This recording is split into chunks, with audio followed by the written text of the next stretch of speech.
Welcome to the Arena Decklist Podcast. I'm Jerry Thompson, and Bryan is gone. He is driving across country, and this might be the second episode that he's missed out of like 200 or something. And naturally, I have a special guest star, but no one can replace Bryan. I'm sure you're going to do your best, Cedric. I'm going to do the best I can. So what actually happened is I kicked Bryan out of Seattle. That's what I've been doing recently. People come here and I just kick them out because I talk up how great it is here and everybody comes and I don't see anybody and I kick them out. So Bryan, you're out of here. You got me like a year ago. That's right. You got the boot. Brad Nelson's getting the boot. Majors long gone. You got the boot. And you know what? Majors, who's probably listening to this, like the second day he moved here, I hung out with him. That was the only time. Well, actually, no, I hung out with Majors quite a bit for how much I actually hang out with people in Seattle. I think I hung out with Majors in person like 5 or 6 times, most of it NBA Jam related. So yeah, I mean that's a lot for me because I don't ever see anyone when I'm here by design. So, but anyway, Majors got the boot. So people come and then people they get the foot. So Bryan's just another on a long list there, GT. Well, I hope he makes it back to New York okay, I don't know how hard your boot is necessarily. It's not too bad. I mean, I give him I shove him to like Spokane and then it's up to them, like, where they want to go. And really, dude, you don't drop anyone in Spokane, man. What are you doing? I've never been. I've lived here for 10 years. I've never been. I mean, it's like 4 hours. It's not close. Yeah. But like, I went to a PTQ there once with Josh Ravitz. That's a nice pairing of a PTQ. Yeah. You guys just drove there? Yeah. Yeah, it was dope. All right. I've never done like the Eastern Washington Drive at all. So I've gone as far as like, I've gone a little bit through the pass for you local Washington folks to Cle Elum. I've not gone past that at all. So I just have no frame of reference of like what the drive across Eastern Washington is like or lack thereof, what Spokane's like. I think it was definitely 2 years ago because it wasn't last year because last year just doesn't count for anything. 2019, mutual friend of ours, Christian Keith, he flew up here to hang out with me for a couple days, and we did a PTQ in Tacoma. Yeah, which you were at. Yeah, because like you showed up and Gottlieb. I think like Gottlieb was there and like CVM was there. A bunch of people were there, right? I think you were just there hanging out. I don't remember this, but okay, sounds like me. Maybe you weren't there, but Gottlieb definitely was there, and so was CVM, a bunch of people. CK Christian top 8'd and like lost in the top 8, and I'm like, yo, do you want to do the Spokane PTQ yesterday or tomorrow? And he's just like, yeah, for sure. And then we got home and he's like, definitely not. Yeah. Definitely not. And it's just like, yeah, we're like mid-30s now. We don't just do this. We just don't just hop in the car after the PTQ and go to the next PTQ anymore. That shit's done. Yeah, I mean, there was a good period, maybe when you just turned 30, where you're just like, yeah, I can do this. And then you get in the car and you're just like an hour into the drive and you're just like, oh God, why am I doing this? But now I would like to think that we have the good sense to just say no. Yeah, now it doesn't even really cross our mind. Like I have this issue where I feel like I can do everything, which is not true. And I'm still trying to reconcile that because I'm just like, I can just stay awake and I can just do anything because I'm really good at multitasking. But the reality of the situation is that I can't do everything because then I'll just burn out like mega hard on the 6th or 7th day of the week. So it's like, why don't you got to start saying no to some stuff. So I remember right now what I'm remembering is a PTQ journey that you and I took. I was thinking that you were going to say I shouldn't have agreed to do this podcast. No, definitely not. This was a great idea. I mean, I could be watching a basketball game right now, and perhaps one of them is on my third monitor. I'm not going to answer that question. Not that you asked, but Devin O'Donnell just killing people at Zoo. It's not on, Jerry. It's not on. I'm remembering a PTQ that you and I drove to. I don't know if you remember this, by the way, but you might. I'm going to bring up some names here that I think are totally fine to bring up on the podcast. And if they're not, I don't know what to do about that. It's too late. But nothing we can do. Yeah. So you and I, and there definitely had to be somebody else in the car from Indy, but we drove. Excuse me. Let me get that correct. You drove. Yeah, it wasn't you. I know you weren't driving. You drove. I think the third may have been Steve Simon, by the way. Nice. You drove me and Steve, we'll say, from Indy to St. Louis for a PTQ. Mm-hmm. And like we played Saturday, whatever. Don't know who top 8, don't know who did well, blah, blah, blah. And then after that PTQ was over, we drove from St. Louis to somewhere in Nebraska, I believe. Are you sure it wasn't Kansas City? I think it may have been Kansas City because it was the PTQ that Skinner lost in the finals. Yeah. You remember this? Yep. Oh, dude, yes. How many people do you think listening to this podcast know who Skinner is? Very, very few, if any. Can you remember any of his Magic Online screen names? Because that's like how he's infamous. Okay, right? so I don't remember any of them. I would default to you because you're way better at that than I am. It was the word sick, all caps, like X6. That was one of his screen names, and he played like, I don't know, Legacy before it was Legacy. Remember there was like fake Legacy on Magic Online before like all the cards were out or whatever, and like Necro was legal, and it was not. I don't remember this at all. He loved that format. He loved like playing those bullshit formats. Anyway, just I think like good person, but definitely just goes about interacting with humans in the wrong way. Yeah, I mean, we loved that when we were younger. We thought that was kind of dope. So I remember this PTQ or these PTQs because I bought my car. Yep. To go to these PTQs because I don't remember the exact circumstances, but I asked Crumb, who was my roommate at the time, like if I could use his car. He said yes, and then Gabe was mad at me for some reason, so he convinced Crumb to not let me take his car. So then I just had to buy a car if I wanted to go play this BTQ. This was okay, and if memory serves, I'm going to really dial this up here. Oldsmobile Aurora. Does that sound right? Intrigue. Oldsmobile Intrigue. Intrigue. Okay. Yeah. It was blue, I think. No, it was black. It was black? It was also a lemon. I got lemoned real hard. I do remember that. Had some problems. Yeah, car just literally could not go above 70. Yeah, that's why the drive home took so long. Yeah, which is like not that bad. It just means I'm probably not getting a speeding ticket, right? But it's also like, well, there's clearly a problem where it like doesn't upshift correctly. Also, Steve Simon, God bless him, contacted me kind of out of the blue on Discord and like didn't say who he was, you know. So his screen name is just like letters and numbers or whatever, and I just get this DM from random person, and he sends me like a very familiar message or whatever, where he's just like, clearly we're friends, like you should know who this is coming from. It's like, dude, I haven't talked to you in like 10 years. You know, like how am I supposed to know this is you? But roughly. 10 years is a long time. Oof. He liked the Oakleys that I had, this pair of sunglasses. Okay. So we're like going into this PTQ, and I'm like taking my glasses off, right? Because I'm done driving. I don't need these sunglasses anymore. He's like, yo, can I wear these? And I'm like, dude, knock yourself out. Whatever. So he just rolls into the PTQ wearing my Oakleys, and then like we didn't even get to round one pairings, and he had already left them on the table and they were gone. So this is what I remember from the PTQ. And then it's like, yeah, Skinner doing the thing where like his opponent has a true believer. He casts Gifts Ungiven, despite his opponent having hexproof, and like winks at his friend on the rail. You know? Yeah. That's right. Are those the good old days? Is that what we're going to call that? It's something. Oh, I also met Dan Burdick at this PTQ. Okay. And then Dan Burdick hated me for like a decade also. So is this just what this podcast is going to be? I don't even think that the listeners, pardon me. I don't even know the listeners know what they're in store for. Do you just want to let them know? Like I don't even know what our plan is, which is my favorite part of this. So I was going to start the podcast actually by letting you plug some stuff, but we kind of got past that. Okay. We got past that. So I've been listening to your podcast with a very silly title called The Receivables. And it is you and Patrick Sullivan going back through Magic's old sets. And I could not really care less about, you know, whether or not Patrick knows the text on Dross Golem or, you know, like how well you like the set Champions of Kamigawa. I really don't care. No, that's the trick. No one cares. But it's great because the first hour or so is just like you guys telling stories from like a time when I was around, you know? So it's like those stories resonate with me, and there's the occasional time where I want to chime in and just, you know, tell my side of the story or like correct a thing that you may have gotten slightly wrong or whatever. But it's like that appeals to me for sure. And I don't know why anyone else would listen to it if they weren't playing Magic in like 2004. But yeah, I kind of want to do something similar here, you know, because you and I have a lot of shared history, certainly. And I don't know, now we're getting like super deep into the weeds with like Dan Skinner and Steve Simon and just like these people that no one has ever heard of, but maybe it doesn't matter.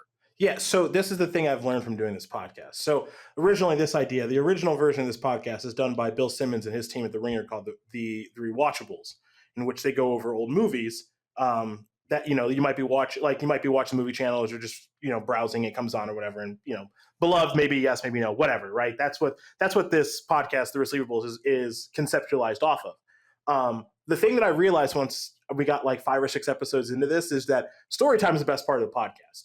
Yeah, it's not close. Going over the sets and stuff is fun, and Patrick's game designer brain is fun to mess with and get information from about how he views things. I think that's a fun and creative way to learn, because there are a non-zero number of people out there who want to be game designers or understand why things are the way they are, and like why WotC might be okay taking a big bet on one type of card and not willing to take a big bet on a different type of card in the design process or the development process, whatever.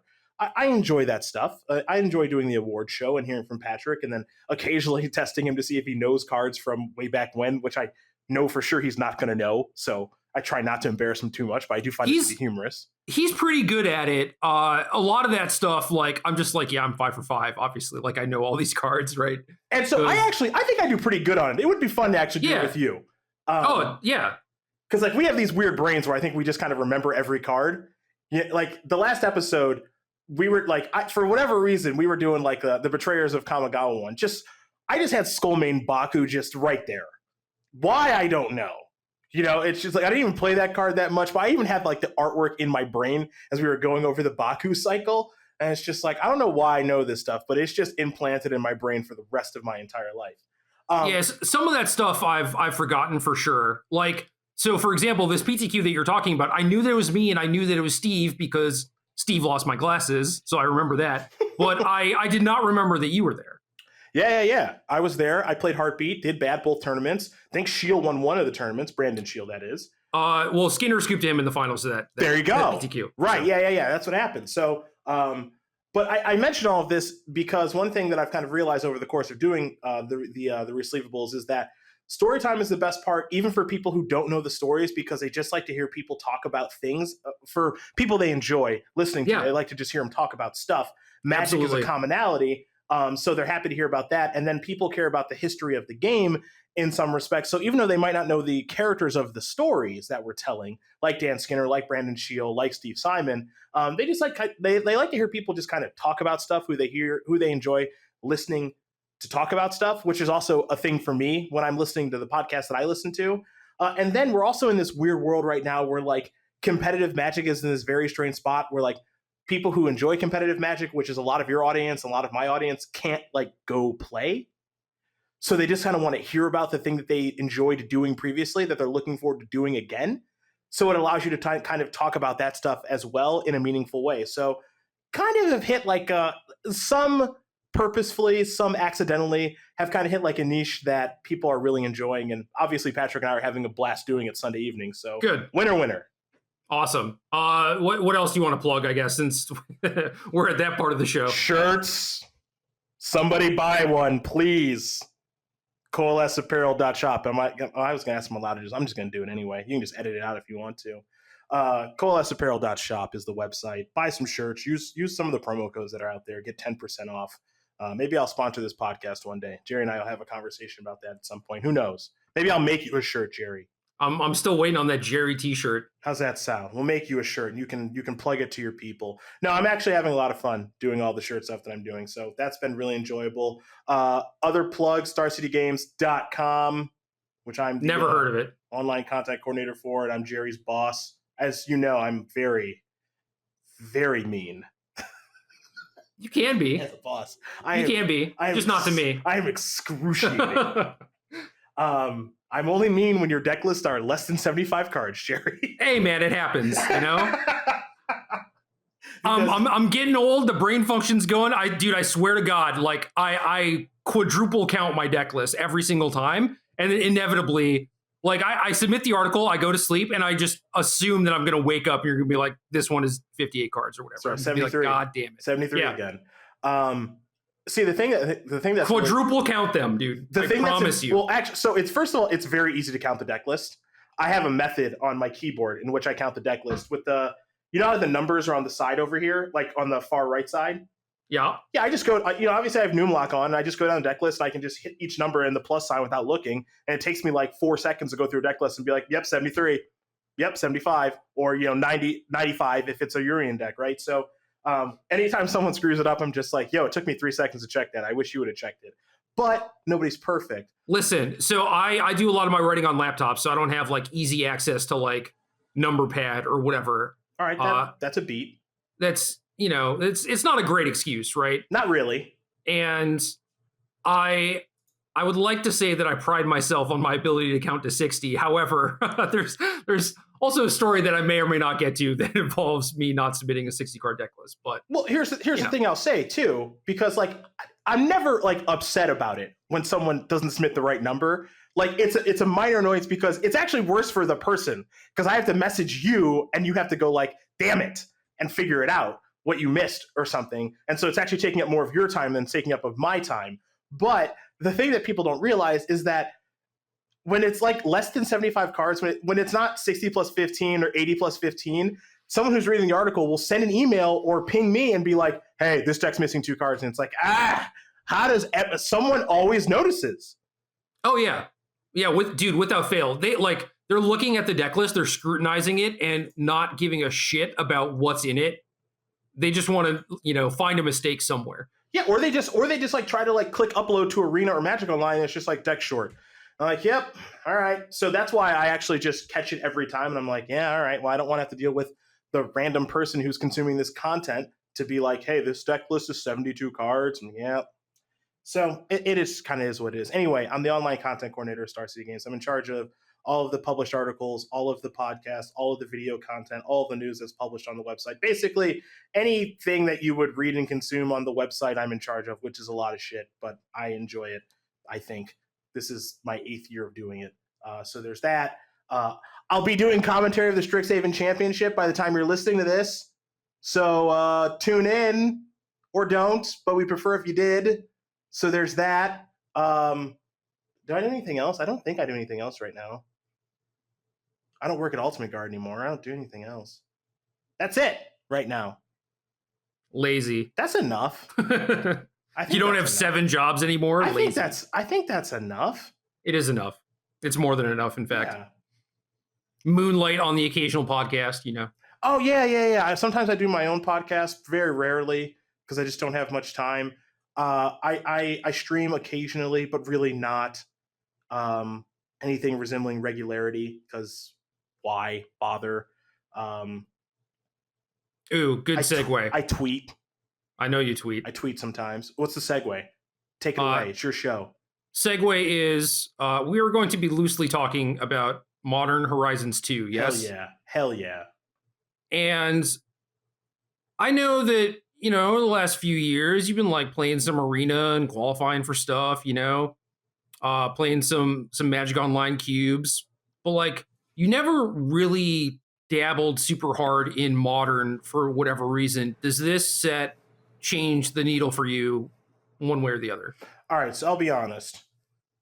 After watching Doomwake, Devin O'Donnell play that Zoo deck before we started recording, not during, before we started recording. How's he doing? Is it still going? It's closed. Window's closed. That deck. It gave me a little something in my heart, in my chest.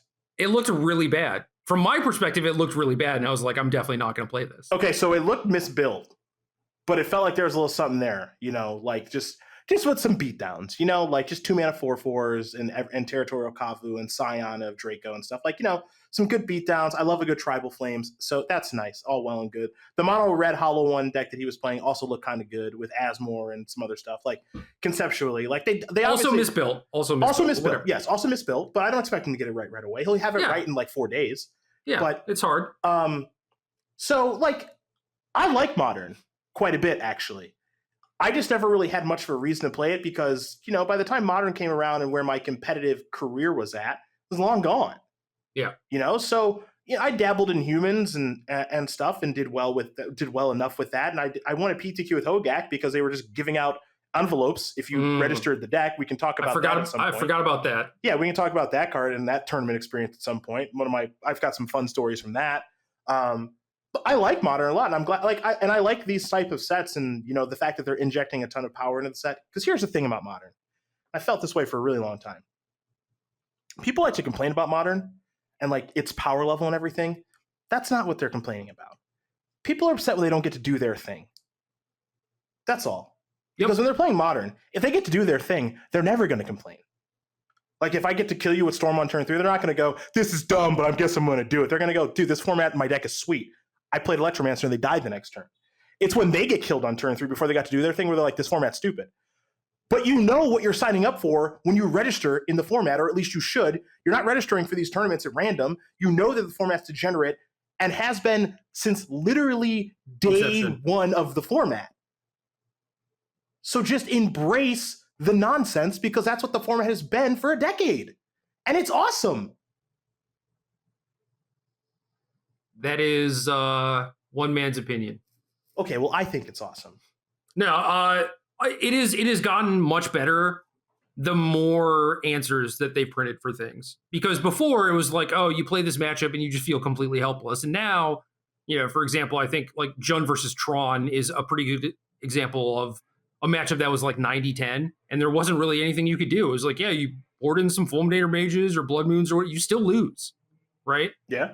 But now there are enough things that you can actually do that, Cleansing Wildfire and this new Break the Ice card and things of that nature where you get to interact on a turn that it actually matters instead of, you have Fulminator Mage, but you're on the draw, so you just lose, right?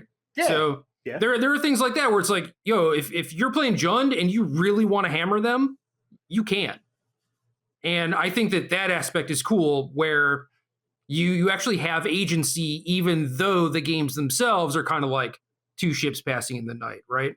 I agree with that. I will say. So that now there's nothing wrong with Modern. I actually like Modern. I think it's good. I think it's good. I mean, I'll say this. During the Uro Omnath, so if we agree that the format is in just a general broad strokes of the format is that it's nonsense insofar as what's going on. And it's been nonsense for like the past 10 years. Like comparing Modern to Standard, Standard is in most instances fairer, and what's going on in Modern is like supercharged and all this other stuff, right? There are different types of nonsense that people enjoy. Now, the Uro, Omnath, like that style of nonsense, people have shown that they did not enjoy that, and so those cards are gone. I think that's for the better because that was, at least in my opinion, but I think a lot of other people's opinion, not particularly fun, or that experience grew old very quickly. But when Modern, really kind of exploded in like 14, 15, 16, and we were doing a lot of it on the SCG tour, like it was all nonsense, but it was all nonsense that people enjoyed, and the experience kept being fun. Your Death Shadows, your Eldrazitrons, just a lot of stuff around that time. I can't think of everything. Heck, even people who complain about Splitter Twin, like I think enough people actually enjoyed that experience well enough because people just kept playing more and more Modern tournaments. It wasn't like it was the only thing to do. So on the whole, I think people enjoy Modern. I think this injection into the format is going to be seen as a real positive. And I'm excited to talk about it because I think I don't think we have like a clear card to ban here. I don't think, and I'm not like pro ban or anything like that, but I think they did a better job of balancing this set than the first Modern Horizons, which is a good thing. Yeah, it's weird. Like there's definitely a lot of appealing cards, so for me, making content every week and trying to build around the new stuff during preview season and all that, it's like there's like 60 solid cards where I'm like, yeah, I want to put this in decks. And that it's pretty impressive to have like that many cards, like that many shots, and not have any of them just stand out being like, oh, like this is an absurd mana engine, or this allows you to, cheat mana costs or whatever, right? Like all these cards are like pretty fair with a couple exceptions where it's like, well, maybe this is busted, maybe it's not, we have to wait and see. But I think that this set is just really well done overall. Yeah, I mean, look, these cards are pushed, and they should be pushed because they're being put into a format where nonsense is supposed to occur. Yeah, they have to be pushed. So they have to be pushed cards. And the other thing, too, is just kind of, again, do people just want to play with Sea Snids all day and Grizzly Bears? Like, they don't, right? Like, you want to play limited, sure. But, like, for Constructed, people don't want to play with, like, 5-mana 3/3s and 2-mana 2/2s and stuff like that in 2021. So they're going to make some push cards. and find the thing that you like that's pushed and play that thing and have fun. And your opponent's going to do the same thing, and that's the format that you're signing up for. Like Ragavan, really, really good example of that. I mean, push card, do I think it's out of bounds? No. I think it reads powerful. I think it is powerful. I don't think it's out of bounds and over the top. I think it's going to actually be, in my opinion, pretty disappointing. Yeah, I don't know about disappointing. I think I started low on it and I'm kind of coming around, but at no point was I like, oh, this card is busted.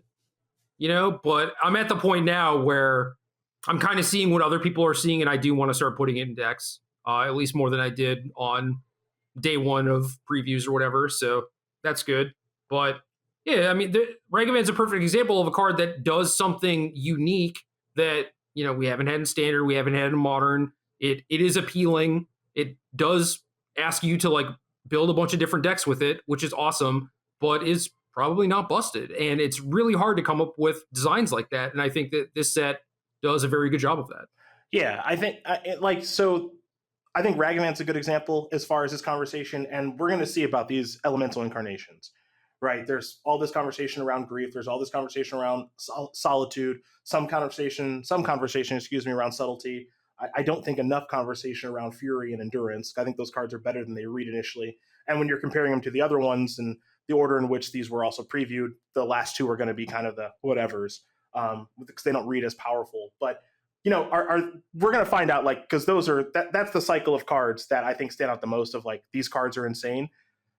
Again, I'm not as high on them as other people are. I think they're all good, leaning towards great, but I don't think they cross the great or busted threshold.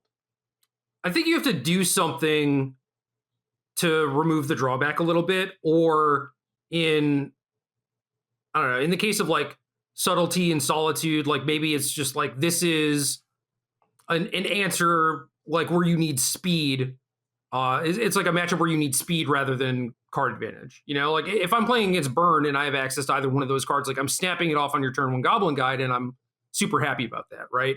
But in just like random matchup versus random matchup in Modern, you can't afford to be doing that. But like, I don't think anyone is trying to put grief in their deck necessarily as a fair card. It's like, well, can we blink this on turn one, or Malakir Rebirth it, or whatever? And like, that's when it starts looking really good. Endurance is a pretty good example of what I'm talking about too, where it's like, it's a sideboard card for the most part, and that is exactly when you want that type of card, is just like you're playing against Dredge and you just want like a 0 mana nuke their graveyard thing, like that.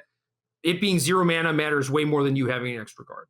And I don't know, Solitude is weird because it's like, it's hard to figure out a matchup where that's actually going to be the case, right? Solitude, I think, is the best of the bunch. I think that margin's wide, personally, of it being the best of the bunch, but I want to see it play before I announce that, like, things are out of control and this card's out of bounds and stuff, because, that also means you have to play a lot of white cards. Right. Which, that's the worst color in Modern because it's the worst color in Magic. A lot of good white cards in the set, though. That's true. And they've clearly, and they've even announced as much, that they're giving white a little bit of an injection because it certainly needs it. So is this like the first real injection into white? No, because we've seen Skycliff Apparitions and a couple of other cards make white better, but maybe this is the first one that actually feels like, white is truly back, and maybe this one's out of bounds. I don't know. But to me, like, of this particular cycle, and I think of like all the cards in the set, this is definitely the one where I go like, okay, I mean, this is a lot.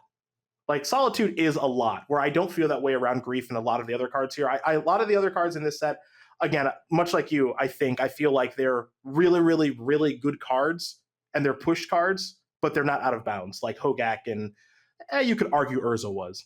Yeah. Yeah, I mean, so like you talked about how people want to do their thing, and like Modern is just perpetually busted, and it's probably going to stay that way most likely, right? And things like Hogak and Uro, I think, represent the different poles for where people are not comfortable, like facing down turn 2 recurable 8/8, like that's not cool. That's a little too fast for what people want to be doing. just a little too fast. Yeah.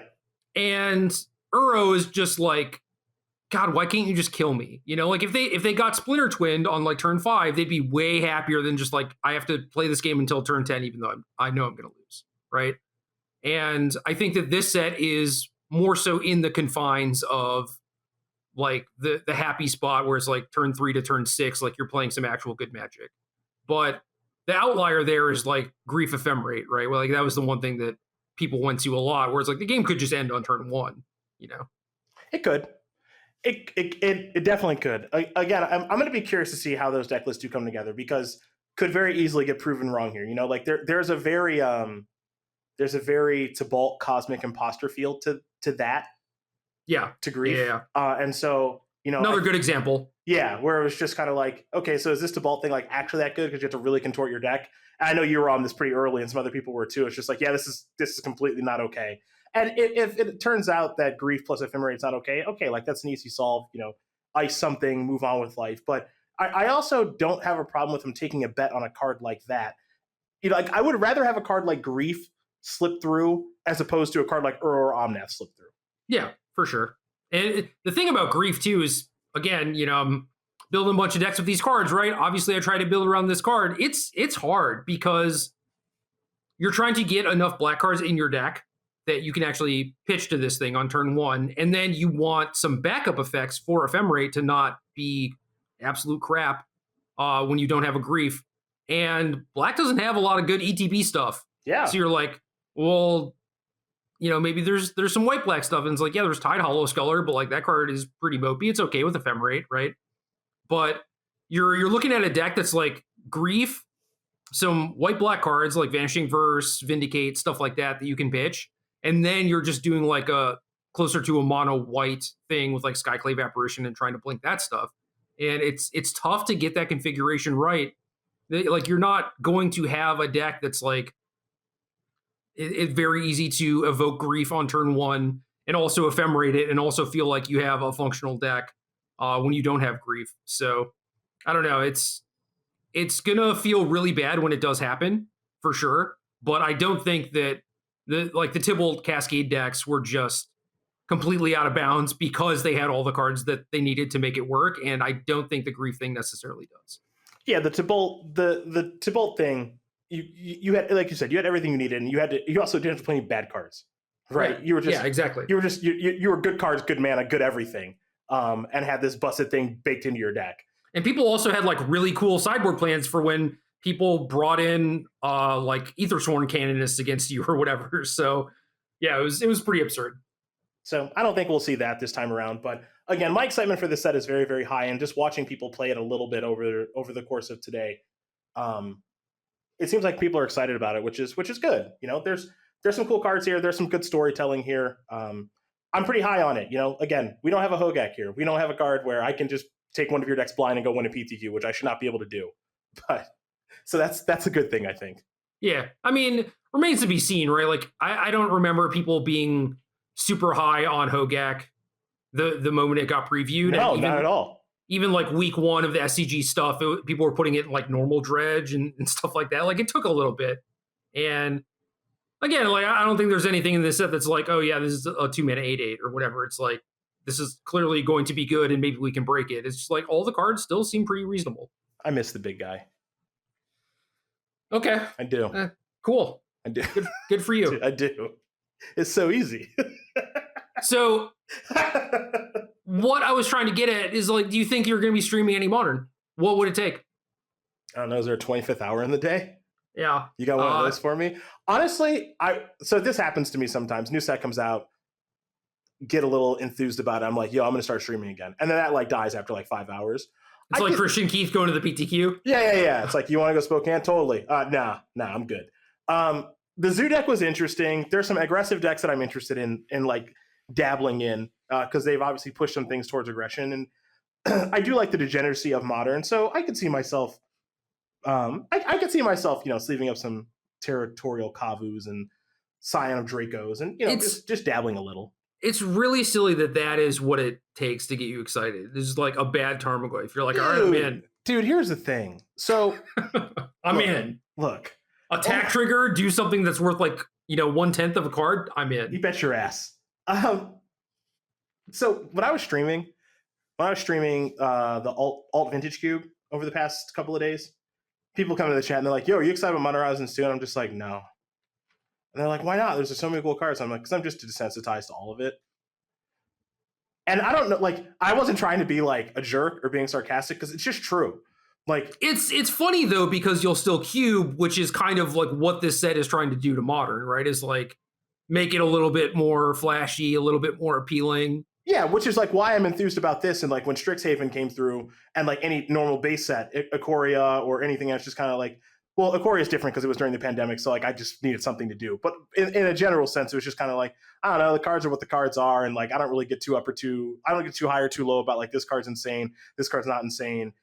Dude, thank God for Historic, because making content during Strixhaven preview week was tough. Try coordinating it. Yeah. Coming to all you guys and be like, hey, what do you want to write about? And everyone's just like, Nothing. Do I have to write? I'm like, well, you don't have to do anything, but I'd like something for the website if you can figure something out. Dude, I wrote an article about Jadzi. I remember. I appreciate that. I really do. And this will be fun for all the people out there who are like, obviously you make them write about cards so you can sell them. That's not what happens at all. Not even a little bit. Yeah, also, like, Jadzi is a pretty solid commander card. Like, I'm pretty sure I don't have to write about that card to actually get people to buy it, you know? That's what they do there. Set makes them write about stuff so they can sell them on the website. You guys write whatever you want about. Write whatever the heck you want to write about. I don't care. People must think that we are very talented at both, like, writing and grifting, you know? Because it's like, it's not just like, oh, we shit out 2,000 words on Jadzi and now you want to buy it. It's like, well, I mean, that's kind of your problem, right? Like if you read a thing and you're just very easily convinced by someone saying that's the best thing ever. But like we're Magic players first and like writers, I don't know, like 10th. Dude, you know what happens if someone submits me a bad article? Well, I wouldn't know. Well, you don't. It doesn't happen to you. Just write the trash can. Good. Just light it on fire. You get nothing. Enjoy your week off. No, I know. So like you'll get rid of like actual trash. I don't think it happens very often, right? Because like why would you employ those people? That's correct. That's like correct. You really think that I could write an article convincing you that a card is good and like make you spend, you know, $50-$60 on a playset when I'm just completely full of shit? Like there's no way in hell. I'm not that talented. I'm just not. Jerry, this week, you haven't picked your topic for this week, have you? I did. I submitted it. Oh, I edited it this morning. Yeah. Right. Okay, I'll sandbag that. Even though people, when they're listening to this, they'll know what it is, but it's fine. Next week, I need 3,000 words on... Yeah, what card is not selling, Cedric? What card do you have in stock? 3,000 words on... Where is it? Scion of Draken. Nah, Chatterfang. Squirrel General. I don't even know that card. We got to move those. Mythic Rare, we got to move those. So that card's already $30. Yeah, got to move those. Oh, okay. Yeah, so I guess you priced it at 30 but haven't moved any yet. Got it. Got to move those. So I need I'll put it on select. Everybody can read it. 2G 3/3 legendary creature Squirrel Warrior Forest Walk. If one or more tokens would be created under your control, those tokens plus that many 1/1 green squirrel tokens are created instead. There you go. G-Sac X squirrels are... Nah, B-Sac. Oh, well, it's super small on my screen. Yeah. We got to move those. Oh, also the image quality is just garbage. I don't know where you're looking at it, so I clicked. I'm not even gonna say, but I clicked the first Google link. Okay, yeah, I don't. We can't be just giving away free advertising for these websites. So,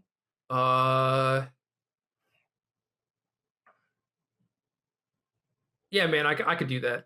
Maybe like 2,500, maybe 2,500 words. Non-negotiable. 3,000 words. Wait, can 8 deck lists. Can I? Well, obviously deck list. Can I spread it into 2 parts? Oh yeah, you gotta hook them for 2 weeks. I like that. Or just in case they don't check on Tuesday and they check on Thursday. Maybe a little Monday Friday split. Give them something to look forward to. Yeah. Anyway, so I know you have a list of cards you want to talk about from this set that have stories around them. But is there now that we have the full list of the set, is there anything else you want to talk about with regards to this set, or is it just sort of story time? I think it's story time. I've been generally positive about this set throughout preview season.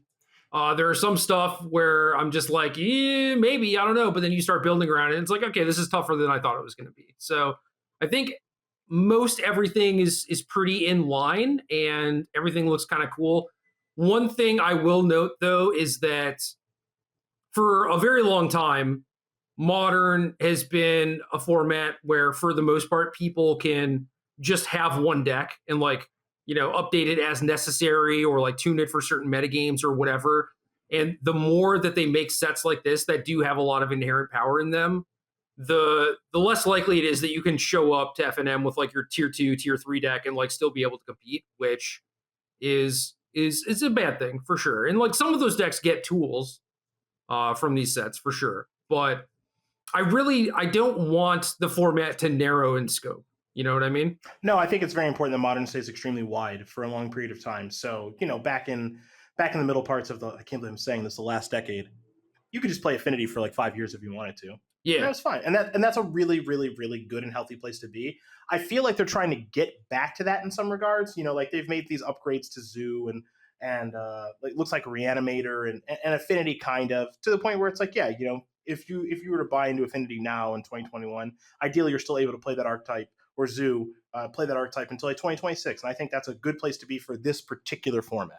Yes, I agree completely. So I just don't want them to get away from that. That's like my only concern. I'm right there with you. Story time. All right. So I know how we met, but the thing that is interesting to me in, I don't know, just like catching up with people, or even like someone's name comes up in conversation, or I think about like my relationship with Josh Joe, for example. It's like I usually remember when I met people, but I don't necessarily remember when I became friends with them. You know what I mean? Yeah. But I'm curious to hear your perspective on how we met. And the card that made me think of this is Blazing Rootwalla, which is dope as hell. Yep. I think is basically just like a perfect design that, calls back to the thing. It's color shifted appropriately. I think that its ability is definitely an upgrade, but in line with like what's going on in Modern, and unlocks a bunch of doors potentially. So it's like, I love this card, and I know that we met around Blue Green Madness, but I want to hear your side of that, and I also want to hear your perspective on like when we became friends. Okay, so I'll start with the latter really quick. I have no idea how we actually became friends. Right? I have no real recollection. So the story goes, and I'm gonna get this wrong, and this isn't me trying to like pull one over on you. I just know that at GP Pittsburgh, I think it was 02.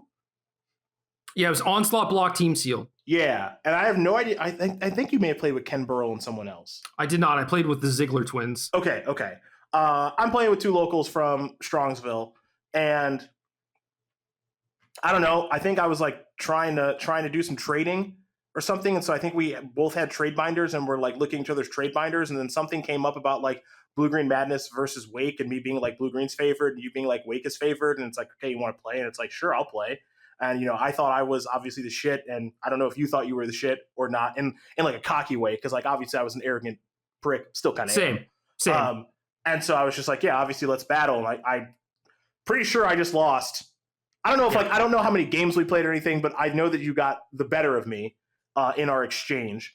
And that's like legitimately all I remember. I don't think there was anything where it's like, yo, dude, you're cool, you want to hang out sometime or anything. Like, I don't have any recollection of anything like that. And then I don't know if we like, because I didn't play Magic Online very much then. I didn't really start Magic Online until like 2004, because I didn't get a computer in my parents' house until like 2002 after Grand Prix Cleveland. So I don't even know like what happened. It was like, was I seeing you in tournaments and being like, dude, I remember you, you're dope, or something like that. Like, here's what I remember. Pittsburgh and that story, which you can tell your side of it. I think I remember running into you at GP Columbus where I top forward. We probably just talked to each other in passing because we were both in contention for top 8. Yeah. And then at some point, like, I went to school at Purdue, you were living in Indy, and so then we started hanging out then, because you would come up to Purdue and get me and then bring me back to Gabe's place, and then we would just like watch Shaun of the Dead and go to Arby's and Steak and Shake and play Magic Online all weekend. and then you drive me back on Monday at like 5 Yeah, a.m. So I agree with all that, and that's like my recollection too. But at what point does it go from like, oh, I recognize you and I say hi to you at tournaments, to like, oh yeah, I'm gonna like drive an hour each way to pick you up and we're gonna kick it for the weekend. I don't know. It's so bizarre to me. Like I know that I moved there, basically got like an invite from Mike Crum to work in Gabe's poker rooms, whatever, and I guess the only thing that really makes sense to me is that like you knew Gabe and or Crum or whoever, but I didn't. Yeah, okay. So then nothing makes sense to me. Where it's just like, how did we start hanging out like more and more? So it's so weird. So my best guess would be is there's the off chance that we were in a Magic Online clan together, though I don't know any of the clans that I was in back then. I don't think we were, dude. I don't think that we were like talking on Magic Online. See, I don't know if we were or we weren't. I really don't know. There's AIM, of course, but I don't know when we started talking on AIM. I had your screen name on AIM, and you had mine, because I remember your screen name. And I don't remember like how I got it, or maybe we exchanged it, and then we would talk occasionally about like decks and stuff like that. And then it was just like, hey, you're good, and I'm kind of getting good or want to be good at this, and so now we're shooting the shit back and forth, and both of us are doing well on Magic Online or something. Like I don't know. And this is a thing that I find really interesting and fun about like developing a long-term friendship is like I know the moment that I first met you, but I don't know anything that transpired into cool. We're hanging out every weekend in Indianapolis. Yeah, man, it's wild. I have no clue.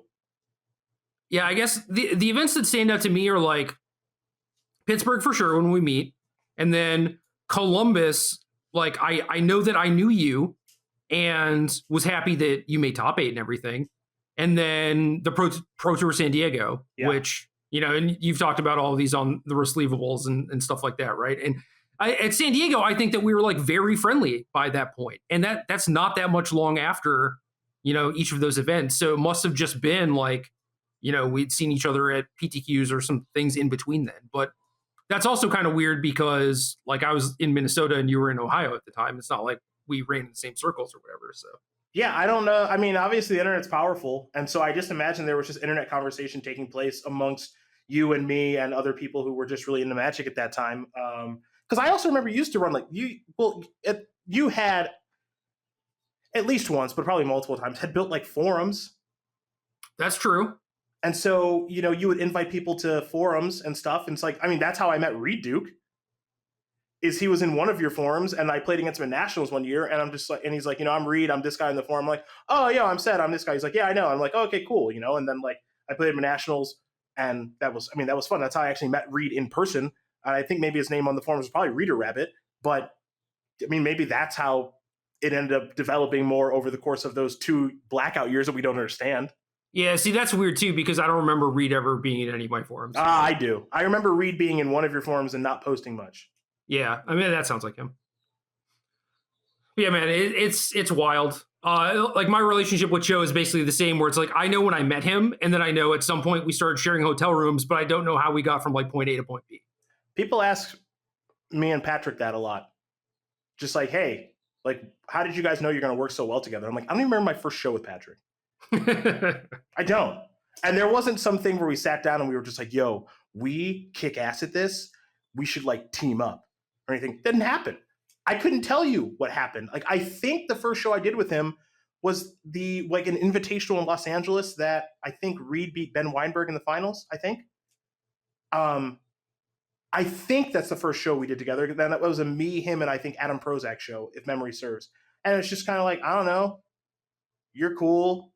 We have a similar sense of humor. We both like basketball. I guess we might get along. But there wasn't some moment. And this is like the thing that you and I are talking about was when was in 2002, so almost 20 years ago. The thing with Patrick was probably like 10 years ago or something. Yeah. And it's just like, I don't remember. Yep. Who could possibly know? Yeah, I don't know. And it's funny too, because like, as you're living those experiences, you don't realize how potentially life-altering like these relationships are going to be.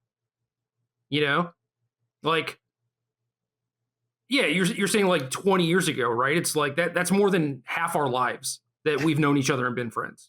Yeah, it's just kind of nuts. all because of Wild Mongrel versus Compulsion.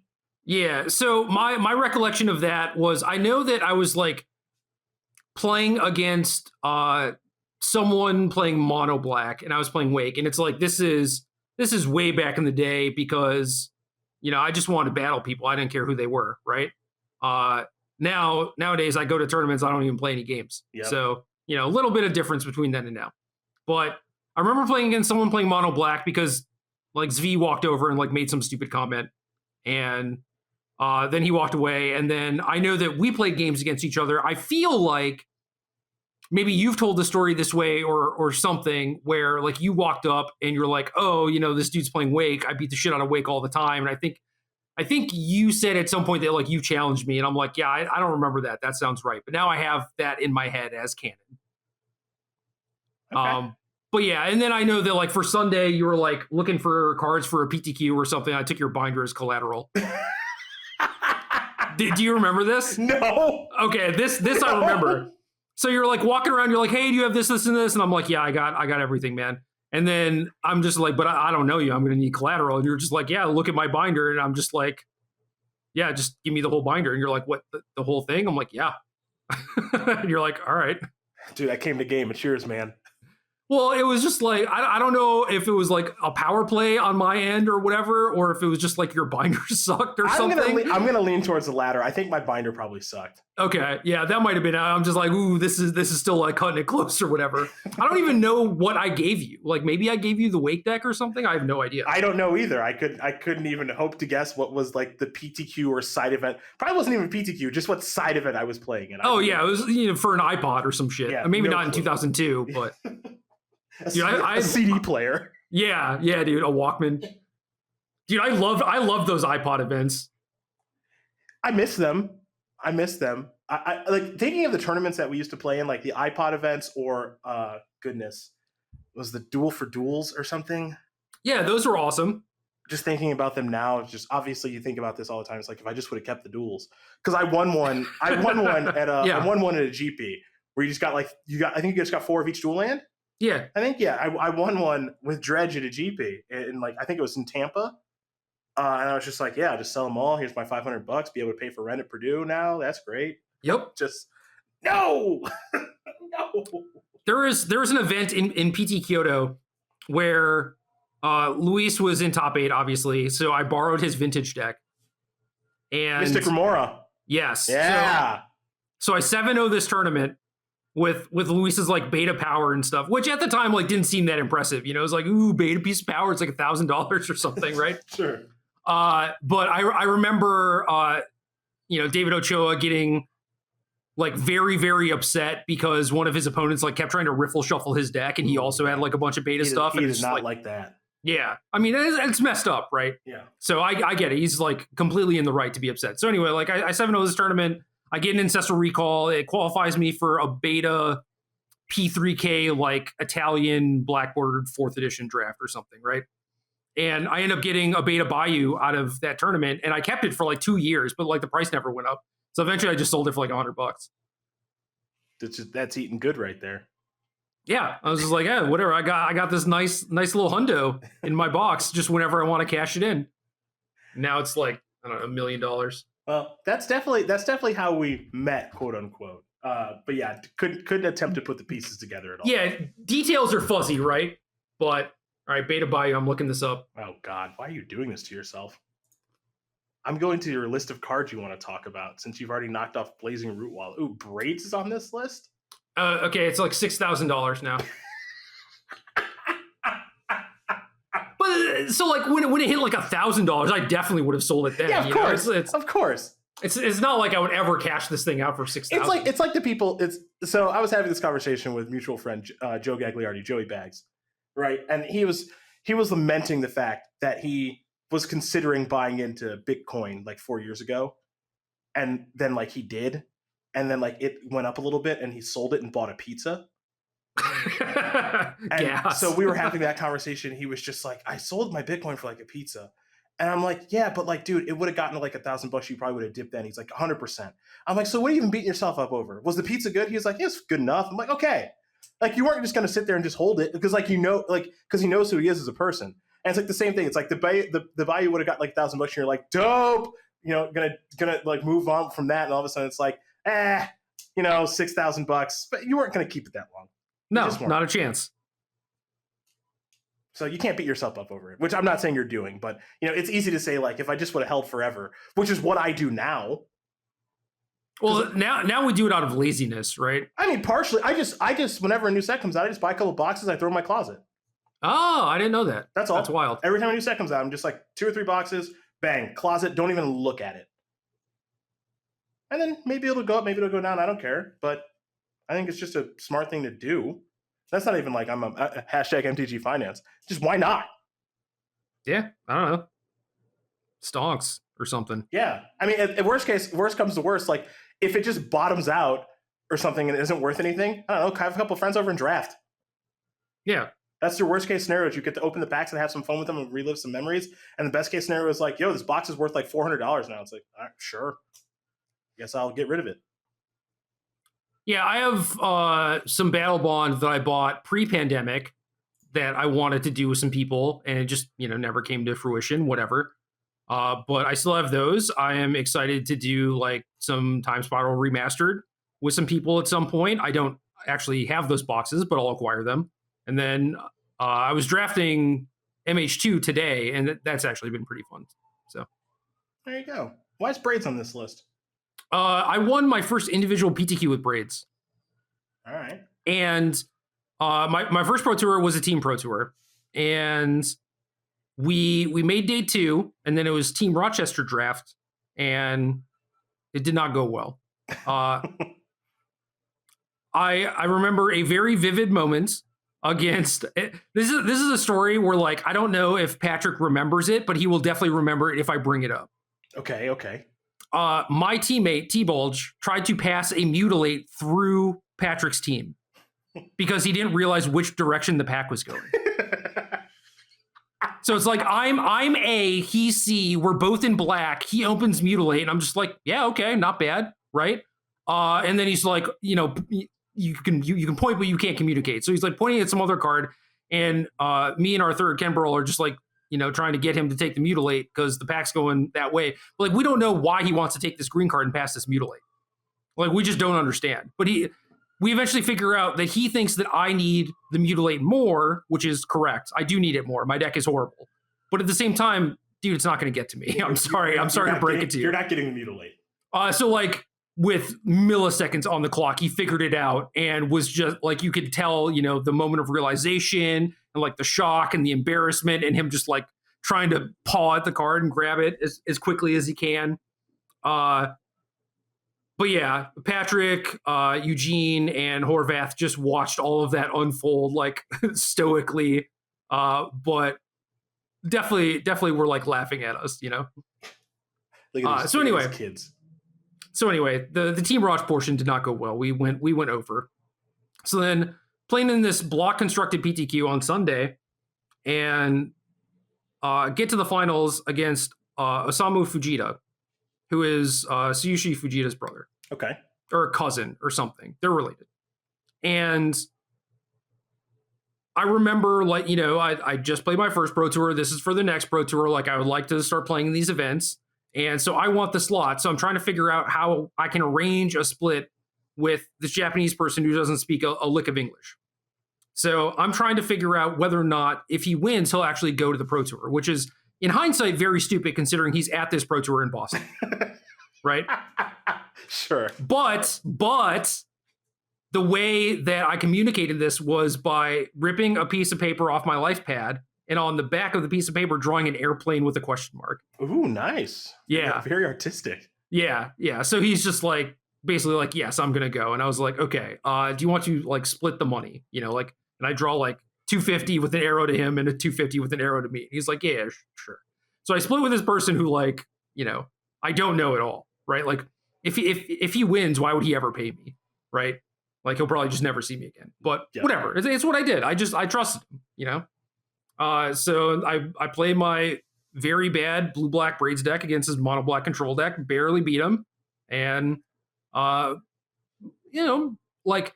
I like these style of decks, like these kind of like mid-rangey creature decks where against the control decks, like you're a little bit disruptive, trying to go under them, but if the game goes long, you just absolutely get crushed.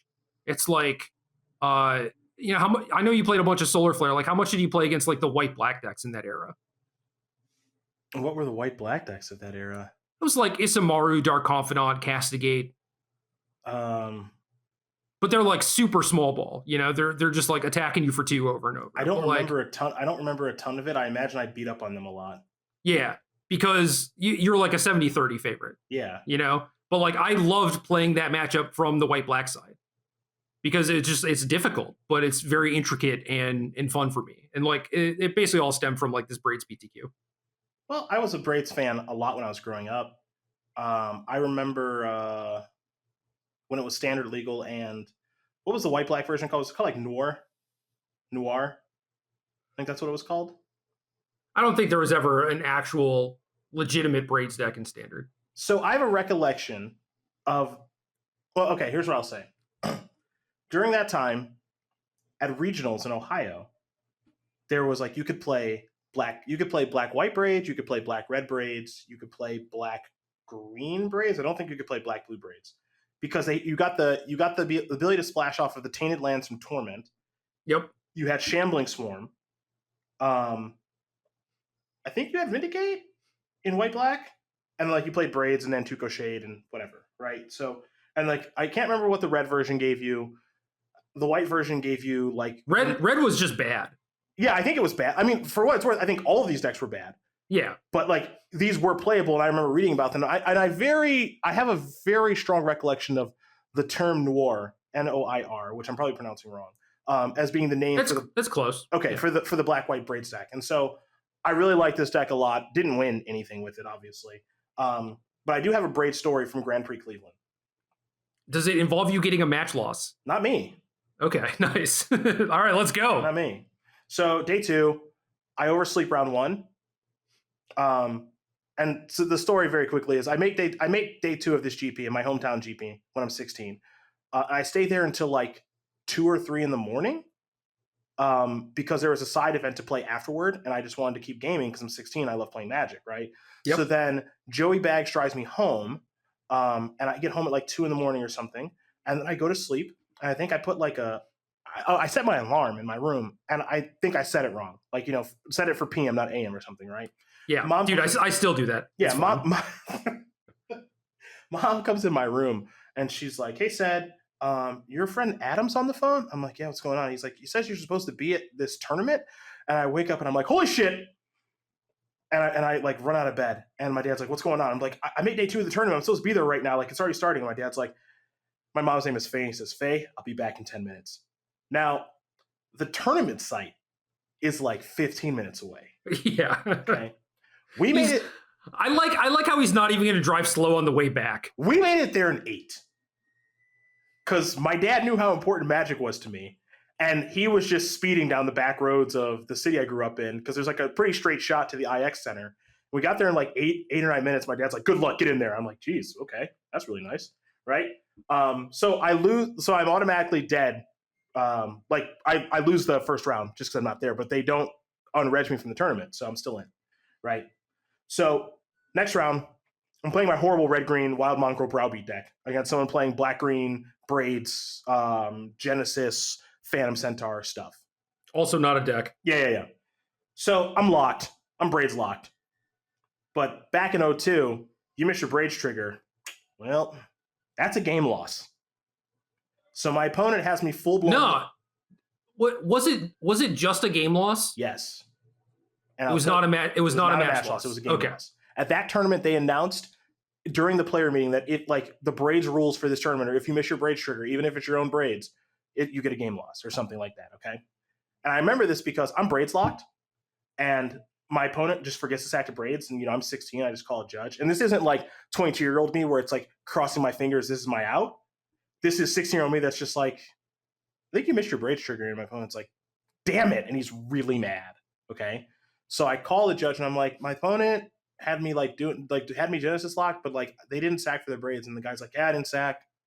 And the judge's like, "It's a game loss." And the guy's like, "Ah," and he's like super mad. and he just signs the slip 2-1 in my favor. Except for it was game 2 and I was down a game. Okay. So it was a match loss. Yeah. So he signed it 2-1 in my favor. And then his friends are like, why did you forget? And then like, so now they're having the conversation of like them yelling at each other and walking away. And I'm like 16 grabbing the slip and I'm like, hey, I think it was game 2.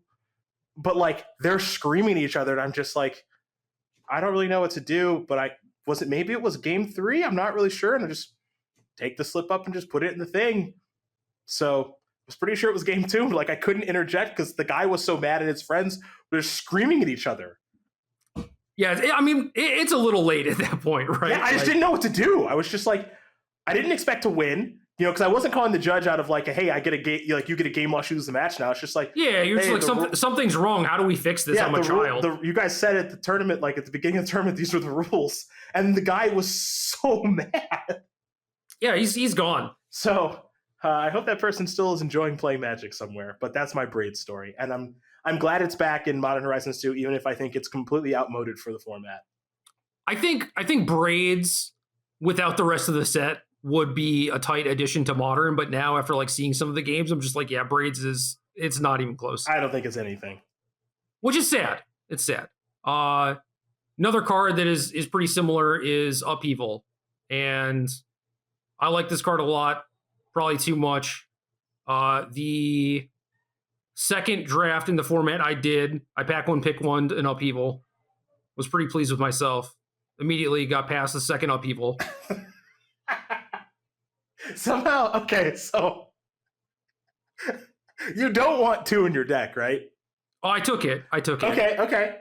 I was like, I know the format's like kind of fast, kind of powerful or whatever. And I think that's a reason to just, make sure you have it on turn 7 or 8. It's like, oh, maybe you want the second one because like the games aren't going to go long a lot of the time, right? Yeah. But then it's also like, well, maybe I'm just dead on turn 5 and I'm going to have this stupid 6-mana card in my hand, right? Yep. But I was like, look, I'm not gonna turn down basically always having access to Upheaval. So I selected it very happily, put in my deck, won the draft. It was great. All right. I was thinking like, you definitely want 1 Upheaval in your deck. I'm not sure if you want 2 or not. But okay. Yeah, you wanted 2. It's messed up to, I don't know if it was right, but like it's messed up because also in the pack was the tireless tracker that makes treasures, which is obviously very good with Upheaval. Yeah, of course. So I was conflicted, but Moto only gives me a minute, and I wasn't going to turn down a second Upheaval. So totally understandable. Yeah, man. This card is how I killed like the majority of people for 2 years. So I hope that at some point I can build an Upheaval deck in Modern, but it's also very strange because it's like, well, if you have 8 lands in play, you're supposed to be like, valid cutting your opponent or something. So I want to believe this card isn't outmoded because I like Upheaval as a card. And it's definitely, it has a reputation amongst players that have been playing as long as you and I have because of Psychotog, right? And then initial cubes where Upheaval was the card to take because the cubes all had too much fast mana. Yeah, people didn't know it though. Yeah, so like if someone passed you an Upheaval, you just knew you were cubing against like a dummy. But now it's just kind of like Upheaval's well, okay, so what did someone take over the Upheaval in the Modern Horizons draft, right? It's the same thing. It's like, yeah, maybe the format's fast, but like the card's still busted. So I don't know. Yeah, I don't know. I don't expect it to have an impact on Modern. I would like it if it did. I think that would be cool for the format if it did have an impact. I just, I don't think there's enough fast mana. It's weird because I don't even know what an Upheaval deck looks like in Modern. I mean, it's probably like, it's definitely not Psychotog like Drago and then Upheaval someone, right? Like that's completely out of bounds. It's probably very similar to Amulet, except you have Upheavals instead of Primeval Titans, which is just bad. Yeah, it's just worse. Yeah. The thing that's disappointing, to cut you off really quickly, is I feel bad for people in some respects, like because we're old, so the newer generation, they're never going to have the dread of playing against like a blue-black player who has like 10 lands or 12 lands in play, and they're just like, all right, set 6 lands aside, cast Upheaval. And it's just like, oh boy, here we go. I just remember that like Psychotog mirrors, where it's just like, playing like this really long game, and it's just like someone's just like, all right, I think I'm going to go for it. All right, I got all this mana. Tap all my mana. I'm floating blue, blue, blue, black, black, blue. I'll cast Upheaval. And it's like, all right, let's go. You and me are at war right now. Yeah, man. Never gonna happen. It's very sad. I don't know. I'm sure that there's like a lot of combinations of cards that you could have like post Upheaval to be dope in Modern, but just getting there is a bit of a stretch. Yeah. You know, I already feel like Braids is probably out of bounds for this, and if that's the case, then Upheaval certainly is, which is sad. I would agree. Patriarch's Bidding, huh? Yeah. What do you know about this card? Outside of Goblin Bidding, which I lost to at my local store every week, because even though people see me as a Goblins player, which I find to be rather humorous because, one, I didn't win anything with Goblins. Ever. And two, I spent the majority of my career losing to Goblins. The only memories I have of Patriarch's Bidding is Ryan Case at Ground Zero Comics resolving Patriarch's Bidding and me getting extremely mad every time because I would die immediately. Yeah. That is my memory of that card. Dude, I played Goblins a lot. I was, like when Legacy first started, and it was like, I don't know, Canadian Threshold or whatever the hell you want to call it, and Goblins, like those were the only two decks. I guess like Blue White Land Still was a deck too, kind of. Like those were the only decks in the format. Like I did a lot of work on like that original Goblins deck, and I played Bidding before it. My story is basically GP Atlanta. During Dragon Con. Oh my gosh, we haven't gotten to this story. We haven't gotten to that event on the receivables yet, and I am so excited to get to it. Yeah, I mean, you mentioned it briefly, right? Like, I think Marco did win that tournament, didn't he? You guys said that Lindy won. Did he actually win? I'm pretty sure it was Lindy. I think Patrick got that right. Lindy beat Marco in the finals. I'm checking. No, I thought Marco beat Lindy, but... So GP Atlanta, probably 2002? I think it's 2002. If I was right and I let Patrick correct me, I'm going to be so mad. Because this brain just remembers things it should not remember. Yeah, Marco won. I knew it! Yeah. Damn it! No, because so his Wake deck had 2 Upheavals and Brush Hoppers in the sideboard. Huh. I'm never letting him correct me again. I just remember everything. His deck was dope. This tournament was weird where I was playing a lot of Magic Online, but 8th edition just came in, I think. It was like 8th came in and 7th left. So like no more Counterspell. You got Mana Leak instead. And it made like Wake worse. It made Psychotog worse, like all this stuff. And I remember the Friday before the GP testing a bunch, which is just like, jamming games and not really learning anything. And didn't really know what to play. Was rooming with, I believe, Mike Crum, but definitely Gadiel Schleifer, right? Okay. And Gadiel wanted to play Goblin Bidding, and I was like, we lost something. It was like you lost Matron or whatever, right? Okay. Which is like a pretty big deal, just as far as like consistency for the deck and everything. But he was like, nah, it's still good. And just like that was one of the things that Gadiel just excelled at was like his bullshit meter, One of many things. Yeah, obviously it was like a ton of things, right? But like that was the one thing where, we're having a conversation and he's just like, no, I'm putting my foot down. And I'm just like, oh, well, you're probably right then. I didn't realize that until like much, much later. Yeah. But yep. Anyway, so we decided we're going to play this deck, and I'm like working on my deck list. And it was one of those things where it's like, well, we added 4 cards and we cut 3. And I'm still going over like the specifics and the sideboard plans and all this stuff. And he's just like, I don't care. Just give me the deck list. And, I'll register the same thing you do. So I have 2 buys. I also remember a random story from this event. Pegleg McGee, Mike McGee. No one knows who that is. No idea. Yeah. Renounced his buys because he wanted an easier round 1 matchup because he just needed to like 1-0 drop to qualify for the PTN rating. Yeah, I think I remember that actually. Yeah. And I was like, damn, you can do that? I didn't know that you could just renounce your buys. That's dope. So just a genius, right? So he 1-0 drops the tournament. He like flies to Atlanta, 1-0 drops the tournament, and then is just chilling the rest of the weekend. Like can't play in anything because he's sitting on his rating, right? Well, there's some stories about him over the course of that weekend that like my Zadgener. Yeah, Zadgener taking his leg. Yep. Yeah, of course. Yeah, so I sit down for round 3 and I pile shuffle my deck and it comes out 61 and I'm like, uh-oh, like check my sideboard. Okay, it's 15. I'll like go through my deck and make sure that I don't have like 4 of a card I'm supposed to have 3 of or something. I like pile shuffle again, 61 again. And then I'm going through the deck list in my head and I'm counting it. I'm just like, I registered 61. And my opponent, because I'm taking like 5 minutes to submit or whatever, just like, what the hell is wrong with you? And I'm just like, sorry, don't mind me. I'm working out something here, right? So finish my round, start walking to like go apologize to Gadiel. He just like beelines towards me and he's like, "You're an idiot." That's just the first thing he said to me. So yeah, we played 61 card Goblin Bidding. Dude, nice. Really? Yeah, good. dude. This tournament was gas. I started 8-0. So 8-0 day 1, lost to Lindy first round of day 2. Just basically got my ass kicked on day 2, and like Zvi had Burning Wishes in his bidding deck, which I mentioned the consistency issue, and I was like, yeah, maybe that's a pretty good idea. And then Kai, to fix that issue, just had like 4 Buried Alives in his sideboard. And like a lot of people would be like, well, you have to cut the biddings against the Goblin Mirror, right? Because they might have drawn like more sharpshooters or like relevant goblins than you.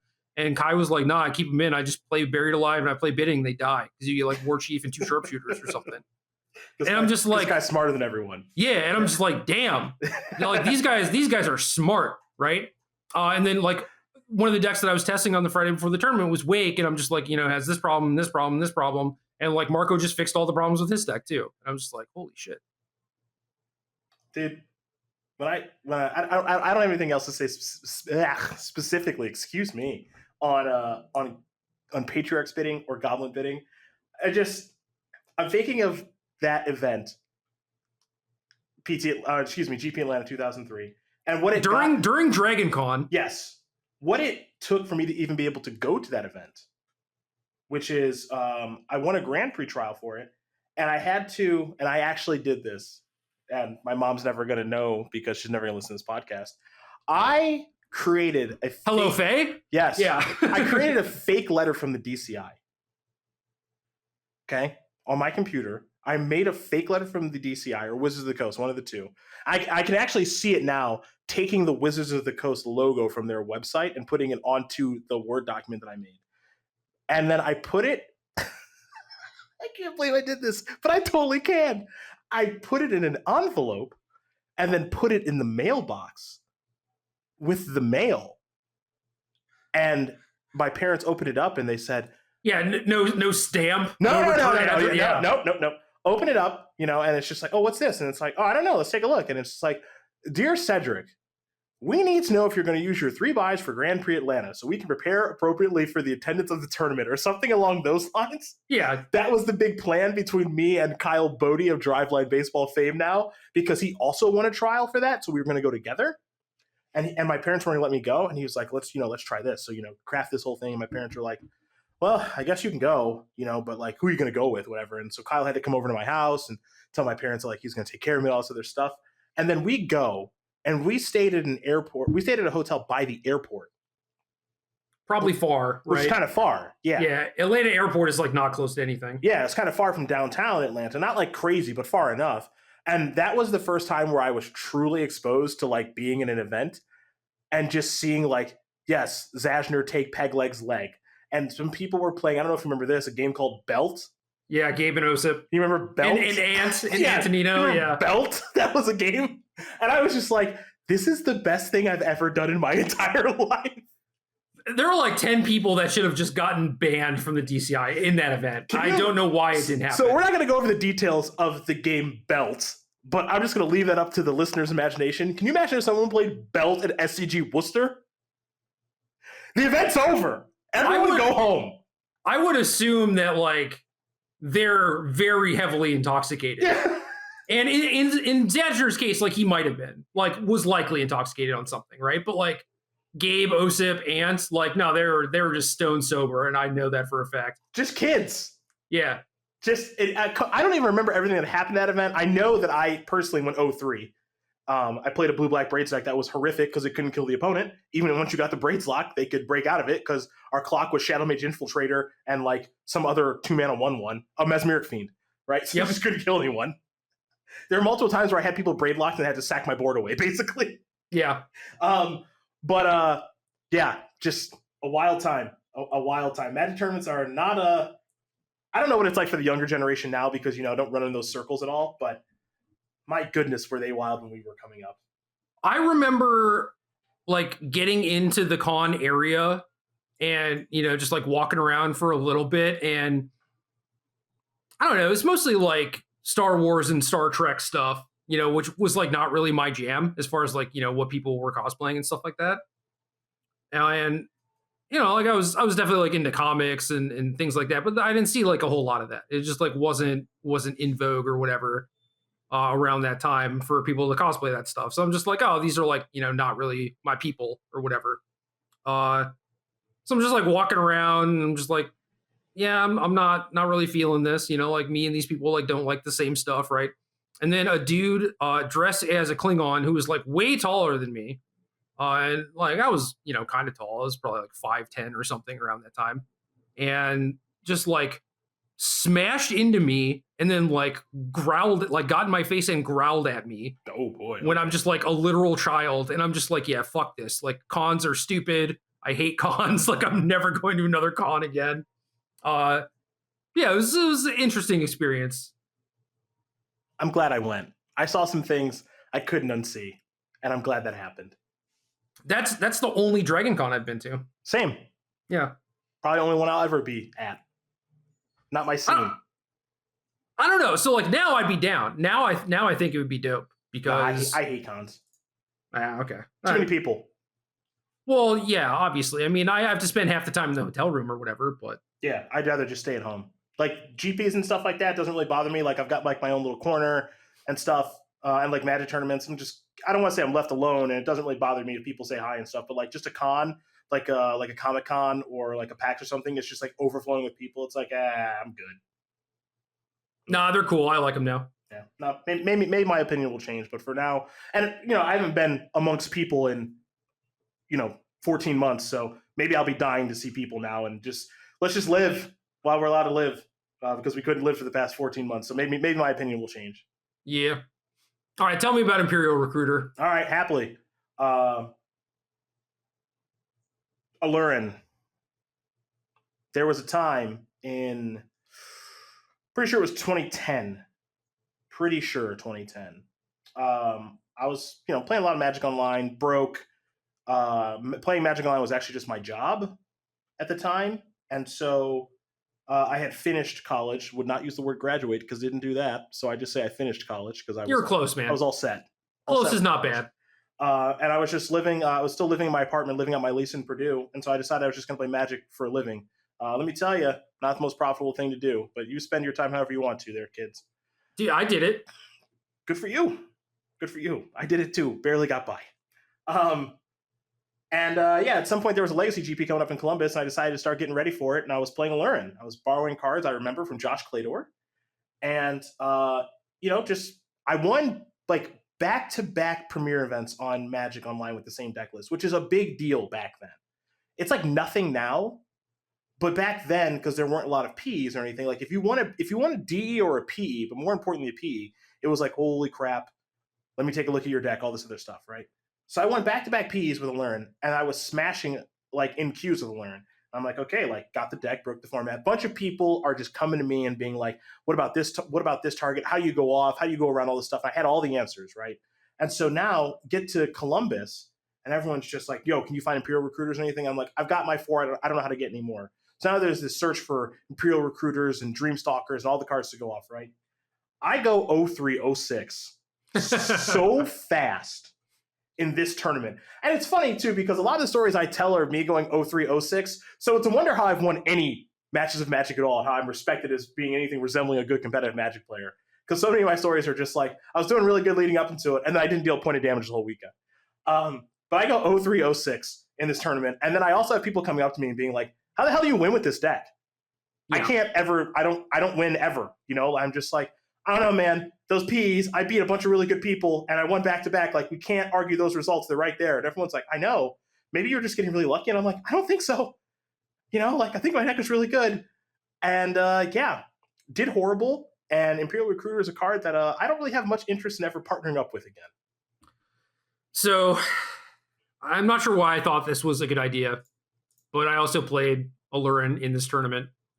And I day two'd, and I think I was doing okay in day two until I made like a very, very big mistake where I was supposed to like flashback a therapy to take someone's Swords to Plowshares and then Lawan them when they're playing Merfolk. Lawan, nice. And I just like Lawan them and then was like, oh no. They just plowed it and I died. Okay.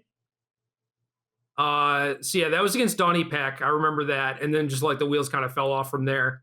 But yeah, the deck was real bad. It was just one of those things where it's like, I don't know, they're like really worried about the combo. And I'm just like, yeah, I'll recruiter for recruiter, I guess. just like go to town. But yeah, that was about it. That was all I was trying to do. It was horrible. Deck people with 1/1s and 2/2s. The deck was horrible. It was not great. It was definitely not the most powerful legacy deck I've ever played in my life. No. So, okay, also backtracking, Braid story, right? So I win this PTQ and I get to play in Pro Tour Houston, which is extended. This is like the YMG goes 1, 2, 3 tournament, right? Okay. And they posted all the deck lists. And I remember going back and looking at all the deck lists after the tournament, and I decided that I had the third worst deck in the entire tournament. I played Alurin.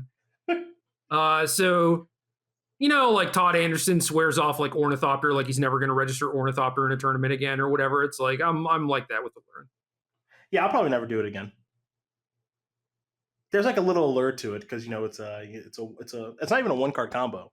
It's something you can play on turn 2. I remember our deck was built that had like the Havenwood Battlegrounds, I think it's called.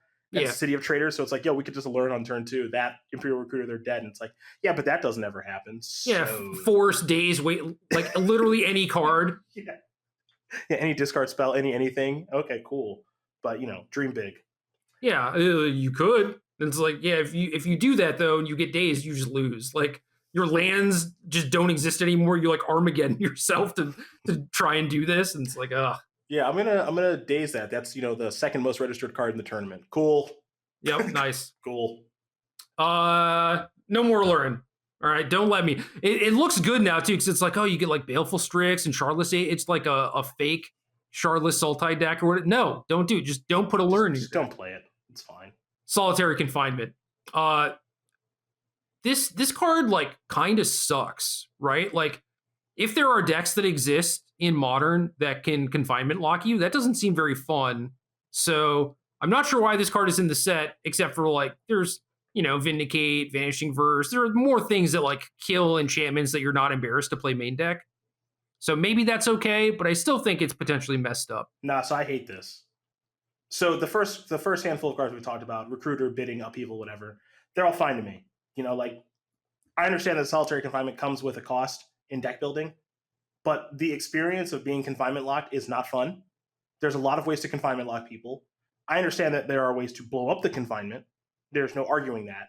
But being confinement locked is like not fun at all. It's like being 9 lives locked. With it's the same thing except it's easier. Yeah, it's not fun. I played some event. I think it was like the last PT I played in online, and I got 9 lives. I got 9 lives locked when I was playing Sultai. I was like, cool. This is cool. I mean, I guess it's cool because the game's over now, but it's just kind of like, this is stupid. I just can't do anything about this, and I lose now. And I just kind of feel similarly about Solitary Confinement. I don't really see the upside. Like, if you wanted to go back to Enchantress and stuff, that's fine. I think Enchantress, I don't really ever find Enchantress to be particularly good, but like it's a thing that people like to do, so I have no problem with that. But I wish that the payoff card was anything but this, because I just think the gameplay experience is not very good. And also, there's a lot of different ways you can confinement lock someone that's not involving the Enchantress engine. So there's Loam Cycle lands. Yeah. They're Squee? Enduring Ideal. Yeah, sure. And probably a bunch of cards I'm not even thinking of. So it's just like, why are we bothering doing this? I mean, we can talk about like the lone confinement deck that you had me playing Legacy for a while that I used to like, smash everyone in the Swiss with and lose in the top 4. But this deck was so bad, by the way. It was quite bad. Bad. It might have been worse than Alurin. But look, it felt good. It was cool. Yeah, you get to do your thing. So this was based off of a deck that Nassif built, which was like Mox Diamond, Loam, cycling lands, and you're just like, oh yeah, lands in Legacy. I've heard of that deck. No. Instead of being a lands prison deck, instead you just play Intuition and Confinement when you could just play like Tabernacle and shit. Do you remember it was nonsensical. Do you remember how you won? It was like a Nantuko Monastery. That's correct. One. Yeah. What else do you need? So this is one of many examples of me just trusting you blindly, and mostly for good. But because like I did top 8 like 4 or 5 tournaments with this deck, so it's not like the no, you did. So this is like Grand Prix Philly, right? I played Affinity, and then I don't know if you played that in the main event or not, but I know that you were like cutting up side events with it. What Grand Prix Philly is this? The first Legacy GP. Yeah, I was banned then. I swear to God you were there. I was there. Okay. I played side events that were unsanctioned. Okay, nice. Yeah. Nice. So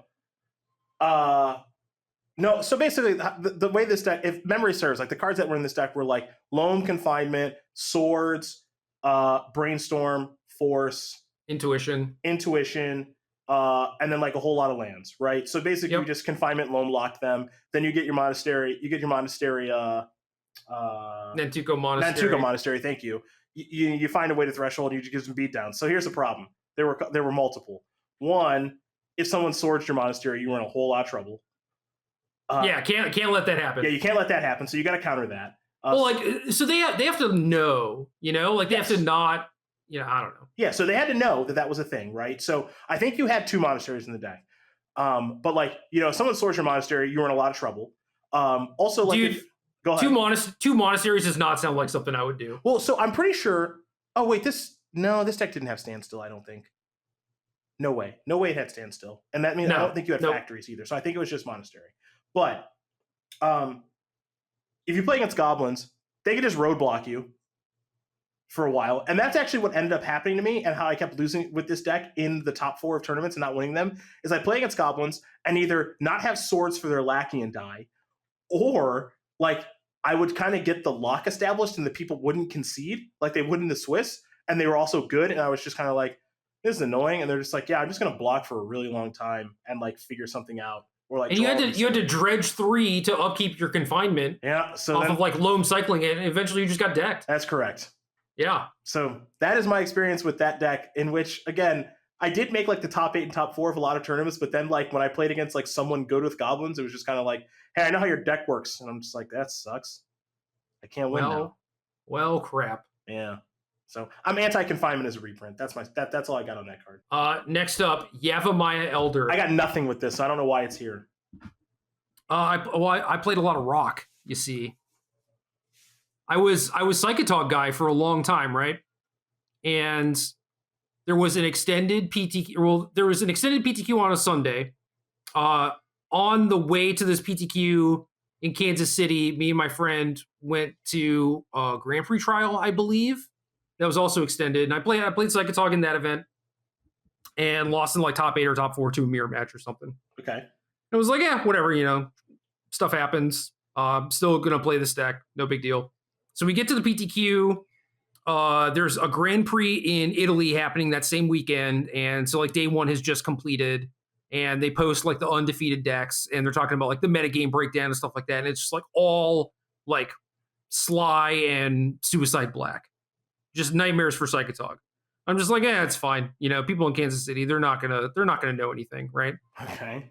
So I get there, I'm like walking around the tables, everyone's just laying out Jackal Pups and like Dothy Slayers and stuff, and I'm just like, God damn it.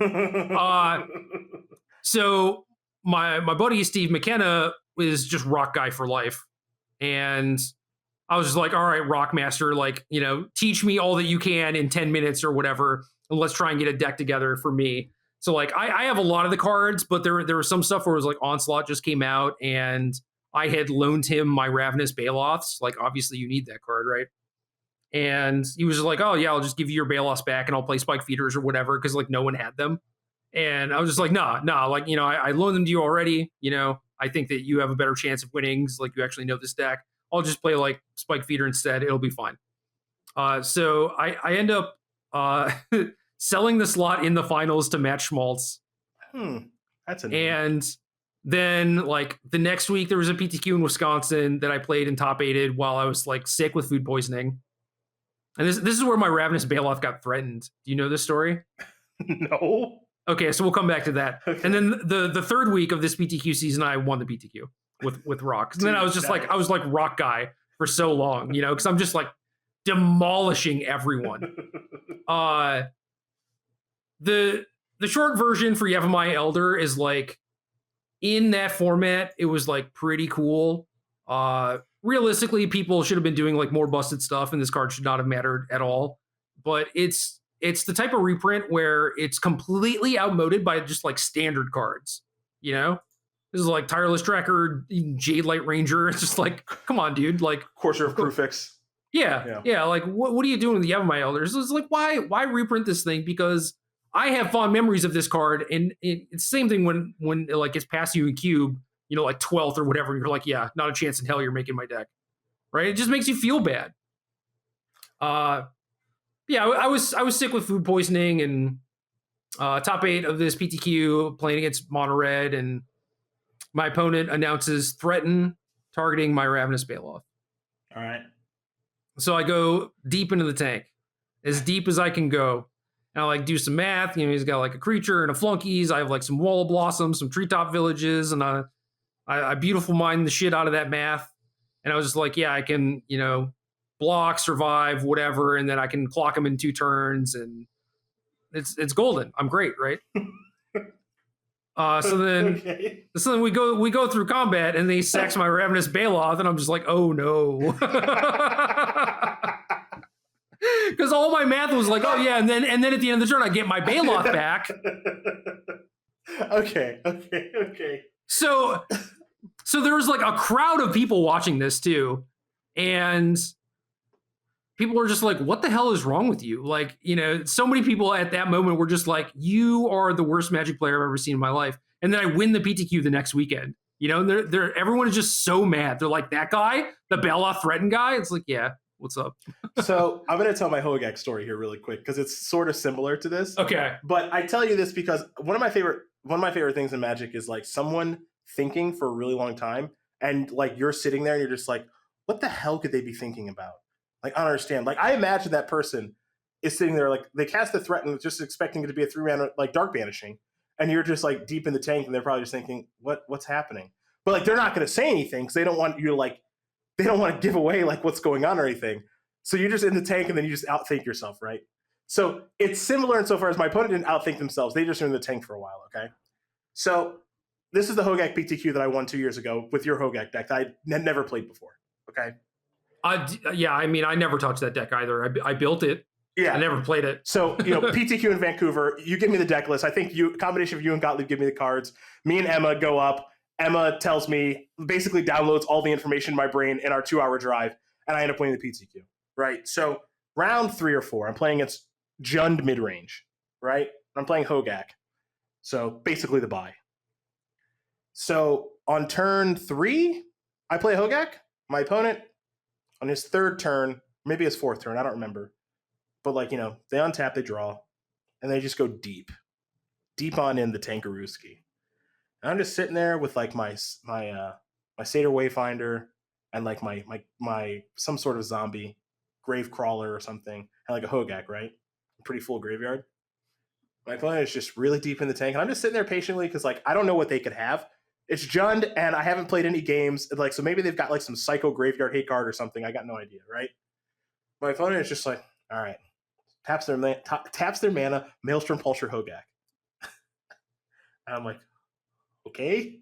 And I just draw my card face down, remove my graveyard, tap my 2 creatures, and put it back. And he goes, oh, boy, that's a lot. And I just go, are we going to keep doing this? So, Grand Prix Dallas, when I was playing the counterbalance deck, and you borrowed it for the PTQ. Yeah. So like Neil Reeves playing basically the same deck. This is the counterbalance story, isn't it? Yeah. Yeah. So Neil Reeves has Sensei's Divining Top and counterbalance, and his opponent has a green-black deck with, and I don't know how they fit all of these cards in their deck, but they had Phantom Centaur, Evil Mori of the Open Fist, Ravenous Baloth, and I think that there was another 4-drop too. I think it was 100 Wumpus, but then, so I told this story on the Receivables. I just started making up 4-drops. Okay, sure. They have their deck. So is Neil's opponent casts, Hunted Wumpus, let's say. I don't think that was the card, but it was like Phantom Centaur. And Neil's like, activate Sensei's Divining Top. Opponent's like, okay. Neil's like, resolve counterbalance. Opponent's like, okay. And, flips over Damnation. Counters a 4-drop. Opponent's like, passes the turn. Neil's like, all right. And your turn, Sensei Divining Top. Opponent's like, okay. Neil goes to his turn, draws, plays a land, passes the turn. Opponent plays like Phantom Centaur. Neil activates top, reveals Damnation to counterbalance, and his opponent's just like, another one? And it's like, I don't think that, like, this goes on for like 4 turns. Yes, just like every turn he plays a 4-drop. He's just like, God, how many Damnations do you have? And it's like, well, 1. Just the one, homie. I don't think that's necessarily what was going on with your opponent, but it's very similar. In my it was just funny because I think my opponent, like, had never played against Hogak before, and so just didn't realize that just, like, I just can't do anything, right? So it's just really funny, just, like, they go really deep in, I'm just like, I don't know, like, am I going to get, like, Blightninged or, like, Scavenging Ooze? Like, that's going to be kind of hard and annoying, like, all this other stuff. So, like, I'm thinking of all the cards that Jun can have, and then it's just like, all right, just 3 mana Vindicate that. It's like, yeah, nothing. Nothing, right, your turn. You didn't do anything. You didn't do, and then I just drew my card face down, just put it right back into play. I'm like, there's no way I could have a better play than this. Go. And he's like, boy. And I was just like, what are you thinking about over there, bud? That's all. I think the correct takeaway here is things like counterbalance, Hogak, when they create these sort of play patterns, is probably a problem, Perhaps. You got 2 more cards on your list here. Quirion Ranger? Yeah. How do you feel about Quirion Ranger? It's busted. It is busted, right? Yeah. Of course it's busted. All right, man. I played a survival deck. Remember when, like, you could survival in Vengevine in Legacy? Oh, yeah. And all the lists were like 2 Quirion Rangers or whatever. Wrong. Super smart me, remembering back to like 1998 Extended, like the survival decks all played 4 Quirion Rangers, and it had just been so long, and like Elves wasn't really a deck. And I was just like, no, I'm pretty sure you just play 4. Like I did 0 testing or whatever, but I just remember that this card with mana creatures, whatever, it's just like so good. You play low land counts, protects you from Wasteland. Like it makes like 2 or 3 mana a turn. Like how is this not good, right? Not enough conversation around this card right now. Yeah, and to top it off, I had Fauna Shaman in my deck, which Quirion Ranger Fauna Shaman makes Fauna Shaman actually work like survival when you're talking about, putting a bunch of Vengevines in the graveyard. So I just like build this deck on 0 testing, just like complete theory, and I lose in the finals to survival mirror, whatever. And yeah, I don't know, just like this card gets reprinted, and yeah, just no one talks about it. And like, granted, we don't have survival, we do still have Fauna Shaman, and I had a Fauna Shaman list in my article this week that's like, maybe not great or whatever, but it's still just like, this is a powerful combination, and there's still like Elves decks out there and things like that. So this card is going to show up. So one thing I've been thinking about a lot recently is, there's always people that always have like the Dies of Doomblade argument about a thing, which is a horrible way to view things, in my opinion. But I think one thing that's happening a lot right now is for all the 1 toughness creatures, everyone's like, yo, Lava Dart, super ubiquitous in the format. Ren 6. Yeah, and it's like, those cards are ubiquitous now, but we don't know if Modern Horizons 2 is going to make those cards continue to be ubiquitous. Like, as an example, you want to Lava Dart against that Zoo deck? You're dead.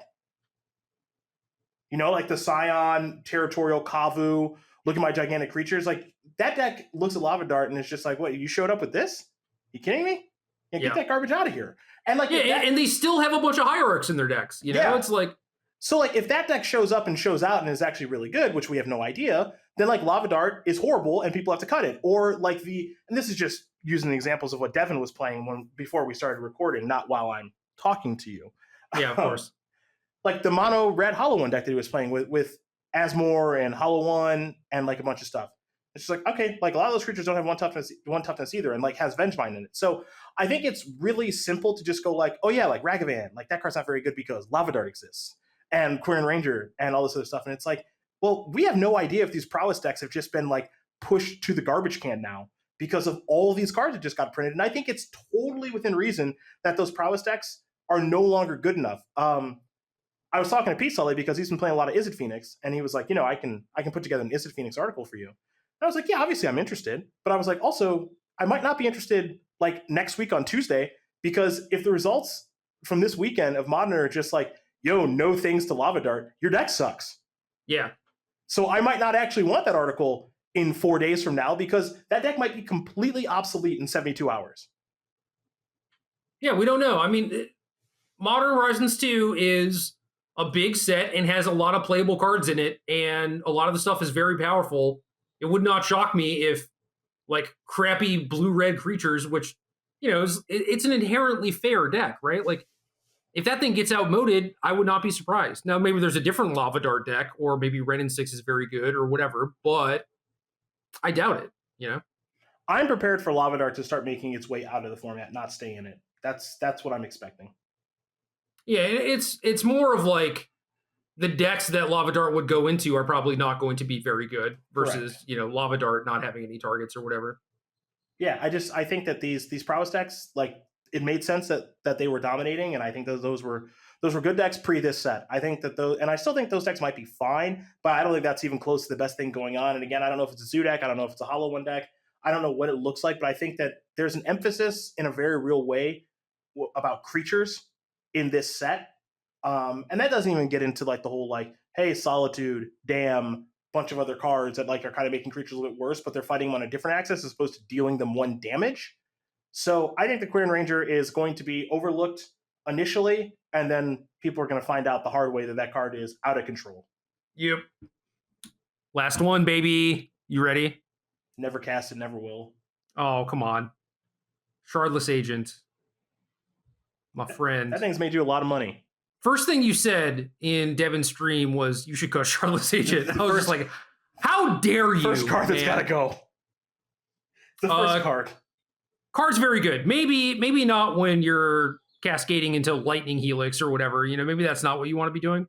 But it does add redundancy to a lot of the Cascade decks, and I've already seen people complaining about decks that only cascade into Crashing Footfalls, because now you just get to do it however you want to. If you want to just be like Teamer and have clean mana instead of doing like Ardent Plea, Violent Outburst, like obviously that's kind of a mess, kind of a nightmare. Now you just have like this very clean Shardless Agent Violent Outburst deck. You can play Asforetold if you want to. Fire Ice is cheap interaction that you can't cascade into, so you just get to like function like a normal deck. And that deck looks very good. But even outside of stuff like that, I mean, Shardless Agent's a very good card, and I'm shocked that it's here in a vacuum, but compared to all the other stuff that they printed, just like Solitary Confinement type of stuff, like I'm not surprised. But I don't necessarily like it, despite this being one of my favorite cards of all time. Yeah, I'm gonna MTG finance it up right now. I don't know. Bryan buys a lot of cards, so you trying to buy Footfalls? I mean, you should if you could. It already went up a little bit today, but it'll probably go up more. Yeah, this card is a problem. There's enough redundant ways to cascade now that I think that this card is a problem. Yep. It's the first. It's one of the few cards I was thinking about, and also like it's only for Modern Horizons, blah blah blah. There's not that many of them. I'm not the finance expert around here, but with Shardless Agent, Outburst, and like a million ways to cascade into this thing now, like I don't know, 2/4 to trample. That's inf. I mean, that's just 10 power. That's just a lot with Shardless Agent. I mean, that's a lot. I was watching Miriam versus Todd today on Versus Live, and it was just like, okay. Yeah, I was watching that too. Okay. Like this thing is legit. It's legit now. So both the tabletop and MTGO prices have spiked. They were both under $1, and then it's just whoop, like plus 400% or whatever. Yeah. And I think it's going to get worse before it gets better. You know what I mean?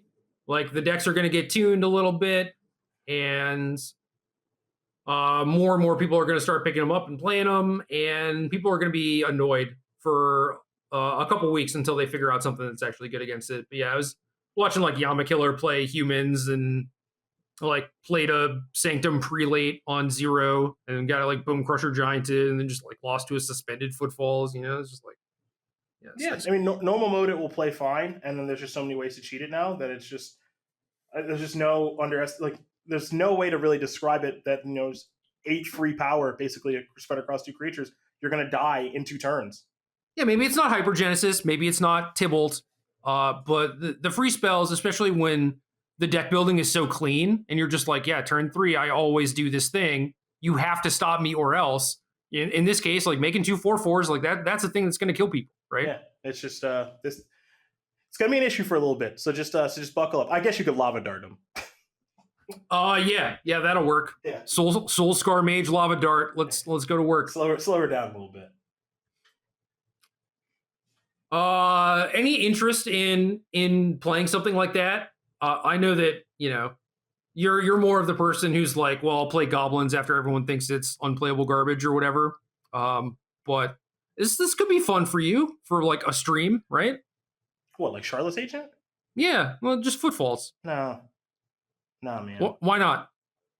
You identify that it's like a broken thing, and it's like, I don't know. All right, it's probably pretty fun. I might right? enjoy it a little bit. Like right now, I really just want to cast the Draco and the Kavu and Tribal Flames. That's really what I want to do. I got enjoyment out of like the 5-color zoo puzzle. I did. Like, remember when I went to Vancouver and played that horrible Burning Emissary, like the GP that Raptor won, and you top 8'd with Death Shadow, and I played like Burning Emissary, Hinterland. It was like Tommy Ashton deck. Yeah, I don't know who made it, but like Tarkus Command, Reckless Bushwhacker, like that little zoo deck, like 18 lands, and I was like, yeah, this is dope, and like it was fine, but ultimately was not good enough. Like I don't know, I like zoo strategies. Wild Nikotl, like let's dust them off. Let's get to work. Excluding losses to teammates, I think we were like 85% in that tournament between 5 of us. You guys had the best deck by so much; it was a joke. It was a joke. It was a really fun tournament. You should try playing decks like that, like Crashing Footfalls. Well, if I was, I'm trying to design organized play for Magic the Gathering, not participate in it. So when I participate in playing Magic, I just want to have a little fun. That's all. I think you would have fun. You would have fun with this the same way like Hogak and people is fun for like a day, right? And then you're just like, all right, never again. All right, that's probably true. Just because Hogacking people was just such a joke, dude. Okay, so Hogak is a 2-mana 8/8. This is like a 3-mana 10/10. It's very similar. Maelstrom Pulse is a little bit better against it, but not by much. I don't like that. Not by much. I don't like that. I don't want to lose both my rhinos. Honestly, I've not seen many Maelstrom Pulses, so you might be in the clear. You haven't played enough. Dude, that's definitely true. I was drafting today somehow. I don't know. Getting the cards was kind of tough because not everyone has them. So yeah, I'm just like I don't have infinite time. Not saying that you do or anyone does, but like I just put my time other places nowadays. As far like it's different when I just stare at Magic cards and Magic related things for 10 hours a day, dude. Yeah, I understand. I understand completely where you're coming from. Yes. I'm just saying, like, if you are going to play for a day or stream for a day, I'm just trying to get you to do the good thing. That's all. You don't have to do exclusively this. You could certainly 1-0 drop a league if you wanted to. You go. I would not fault you. You're like, well, that was fun. Now you're speaking my language. A little short stream. Well, no, and then you play Zoo. You play Zoo afterward, right? A little 50-minute stream. I'm out of here. All right, so 3 mana, 10 power, or you could pay maybe 2 mana for your Draco. Yeah, get 4 power. I didn't even think that Draco card's that good. It's probably better than I think, but it seems like exactly okay. But so like 2 mana, 4/4 flyer, is that even good? Like, yes, it gives you some additional stuff, but it vigilance, trample. It's like, I mean, I don't want to play Triumph on my Zoo deck. That's the problem. I think it's okay when you're playing Draco. Otherwise, you probably don't need it. All right, like there's some deck building decisions to be had there. Like because I want to rock and roll with like Wild Nikotl, and I mean Courier's probably outmoded at this point, but or Lone Lion or some other one drop that I can't think of. But I'm gonna try on my Zoo deck and just getting the party started on turn 2. I'm not really about that. But again, maybe I'm wrong. I'm probably wrong. Yeah, dude, Kurt Ape, Loamline, those are dead. Yeah, You can play the Hierarchs, you can play Nicodle. Even Nicodle might be outmoded completely. Like, is Ragavan better than Nicodle? Maybe. Yeah, maybe. It gets better when you have more Hierarchs. Yeah, I could see it. I could see it being better. I actually could. How do you feel about Esper Sentinel? Does that card not excite you? That card's dope. That card's It's really like good. it's not really the white card that you gravitate towards. You know, you don't really get enticed by like soft locking people out with like death and taxes more so than just like brute aggression. I feel like No, but this isn't a soft lock card. Like this thing's gonna like I look at this card and I just look at it like I'm probably gonna get to draw at least one card, and it's probably gonna be a 2/2 and more likely a 3/3. Like I just look at it as an aggressive white creature that's gonna be really easy to grow because it's a human. Yeah, I just feel like you would rather have Wild Nicodle than this card. You know what I mean? If I'm playing white, I'd rather have Esper Sentinel, which is a weird thing to say. Like I'm definitely excited about this card. I think this card is awesome. I think it's awesome too. It's like top 5 cards in the set, I think. Yeah, I think it's extremely, extremely good, and is another card that's being slept on. Because there's a lot of cards in this set to be excited about, and you know, a 1-mana 1/1 white creature that doesn't excite very many people in Magic, but it does excite me. I think the card's great. Yeah, so Yamakiller, who I was watching play humans for a little bit, built his deck, joined the league, and the first question someone asked when he hit like submit to join the tournament, they're like, "Why aren't you playing Esper Sentinel?" And he was like, "What's that card do?" And then just like, didn't look it up or anything, just like kept playing his deck. And I'm just like, yeah, I'm off it. Like, yeah, it's great. Put it in your deck. That's what it does. Even if it were not a human, I would want to put it in humans. Yeah, it's super, super, super, super good. It's going to cause some serious issues. Yeah. So that might be what I try and do, is first and foremost play Esper Sentinel, but I definitely want to play the Cascade decks too. I'm very excited about those. Dude, we're almost 2 hours deep. Are these people still listening? Are they still loving it? I hope they are. Did I even hit record? I don't know. No. No, you did. I did. Oh my god. Fine, man. We can wrap it. I found my 61 card Goblin deck. If you want to look at it. Ooh, yes, please. Yes, I do. I have ensnaring bridges in my sideboard, which I think were for blue green. I don't know if that's like smart or dumb, but bridge was extremely hard for blue green to beat. Yeah, and then so they posted all the day 2 deck list, right? Okay. And I saw the deck list of the person who I traveled with, David Monk. I don't know if you ever met David Monk. I don't think I know that name. I mean, I have a million David Monk stories, but he was playing Blue Green Madness, and I remember thinking his deck was like kind of weird at the time, but now like looking back on it, I'm like, his deck's kind of dope actually. Where so like Wake was really big, right? Yeah. And I have a bunch of Flaring Pains in my sideboard, and he was splashing Flaring Pain off like Wooded Foothills, some City of Brasses, and a sideboard mountain to like Quiet Spec for. Okay, I'm into it. Yeah, I love the Quiet Spec packages, so totally into it. All right, I'm sending you my deck on Twitter. Twitter? Did he have Upheaval? Did he have what? Upheaval. He had 1 main, 1 board. Yes! Yeah. Very smart. Yeah. This is my list, though. If you want to look at his list, you have to go find it. But, dude, 61 card goblins. Well, you know what? I'll say this. You are still, to this day, one of the things that I've always admired about your deck building is you played the appropriate amount of lands. So 24 here makes me happy. Might have been one short. I was going to say, could argue there's supposed to be a 25th. Or actually, what it probably was I felt light because I was playing 61 cards. Sure.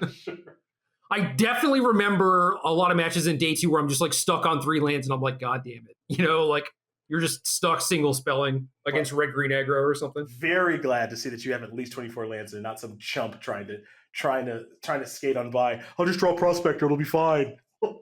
Yep. This isn't a bad looking deck. A lot of Sparksmiths. Yeah, Sparksmith was good. I think Sparksmith was underplayed at the tournament.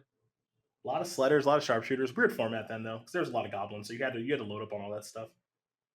Yeah, and I mean back in the day, before 8th edition, I don't think I was playing 4 Sharpshooters, but like once you didn't have Matron anymore, you kind of had to. So it kind of looks ugly because Matron made everything so nice. You know, like playing 3 Siege Gangs or whatever. It's like so many. Good looking Goblins deck. Lost to that kind of deck a lot. Like a lot. Yeah, it's not bad. I don't know if my sideboard was like good or not. I'm sure that there were plenty of decks that I played against where I was just like, oh, I don't have any sideboard cards against you, which is probably not great. Whatever. And I'll just say I'm pro 61. I'm not. I'm for it. The deck you gave me for States that I won in Washington, like 7 years ago, 61 cards. Yeah, gave me 61. Was that on purpose? I think you just couldn't figure out what to cut, and I was too lazy to figure out something to cut. Oh no. And then 61-15. And one Snapcaster Mage on the board. What deck was this? The blue-white deck. Yeah. Oh. Yeah, that deck was very medium. It was bad. It was really bad. I just remember in the finals, like the clinching game, is it game 2 or game 3? I don't remember. But like I drew the one of Snapcaster, like Snapcaster Moonlight Haunt, and I was like, this is the best thing I've ever seen. Why don't we play more of these? Who's to say? Who knows? Yeah, this Snapcaster Mage card, that's a crackerjack. I think it was basically like, do I want the 4th negate or like a Snapcaster Mage? And I was like, yeah, like one Snapcaster is probably a little bit better. I remember I was just, just aggressively aggressive of just being like, my deck's 61 cards. You guys all suck. Yeah. I don't know. It was like me at States that year was 65 cards. I remember. Thank you for conceding. Yeah, you're welcome. Sorry I let you down. It's okay. I'm used to it. Not necessarily from you, but just, everyone around me. That's so nice to me and no one else. Yeah. Any closing thoughts, my friends? Modern Horizons 2 looks fun. I'm excited for it. It looks good. I think this is what this format needed quite a bit, and I hope it goes better. I hope it goes better than the first Modern Horizons, but I don't really have that big of a problem with how the first Modern Horizons went personally. Me either. It was wild, and they tried something, and I don't have a problem with people trying stuff and just being honest with their results, and had to ban some cards, but who cares? It's exciting. It is exciting. This is the first time in a while I've cared about Magic, and like what's going on with the new set, and like I don't even know if there's anything Strixhaven could have done to actually get me excited, or most sets in a general sense. Like the last time I was actually kind of amped up to play Magic, I would say was like Companion era, because I thought the companions were cool, because I think powerful stuff is cool. So this being a powerful set and turning Modern upside down a little bit, cool. Let's see it happen. I don't think anything else past that, man. Just living out here in Washington, ready to go. My life for an airplane. My life to be on an airplane. That's it. I don't think you realize until it's taken away. Like I was beyond burnt out on doing coverage and traveling, to the point where I was probably going to stop doing it. And then, everything happened with the pandemic, and I was like, this is actually kind of good. I have to stay home for a while. And then like after 3 months, I was just like, oh my God, I really want to be on an airplane and be paying too much for food in an airport. And I felt that way for the past 14 months. Yeah. So we'll see. We'll see what happens. But, just do me a favor. Don't be like one of those people in my stream that it's just like, yo, any word on when the SCG Tour is coming back? Yeah, I'm going to tell you why I'm listening to Yellow Card on my personal stream. Why would I do that? I know you won't. It's just the thing that has been driving me crazy recently. Dude, I live in Virginia. I feel like if the SCG Tour was coming back, I would hear about it. I don't need to ask about it. It happens. People just tweet at me or DM me on Twitter. It's like, yo, when do you think the SCG Tour is coming back? Oh, yeah, I'll tell you and nobody else. Yeah. For sure. Here it comes. Well, since you asked, I'll give you the inside track. Yeah. So that's it for me, man. I'm just, I'm keeping on. Got a basketball game or two to watch this evening, and life will be what it is. Sign us out. Oh, right. I get to do this? Game.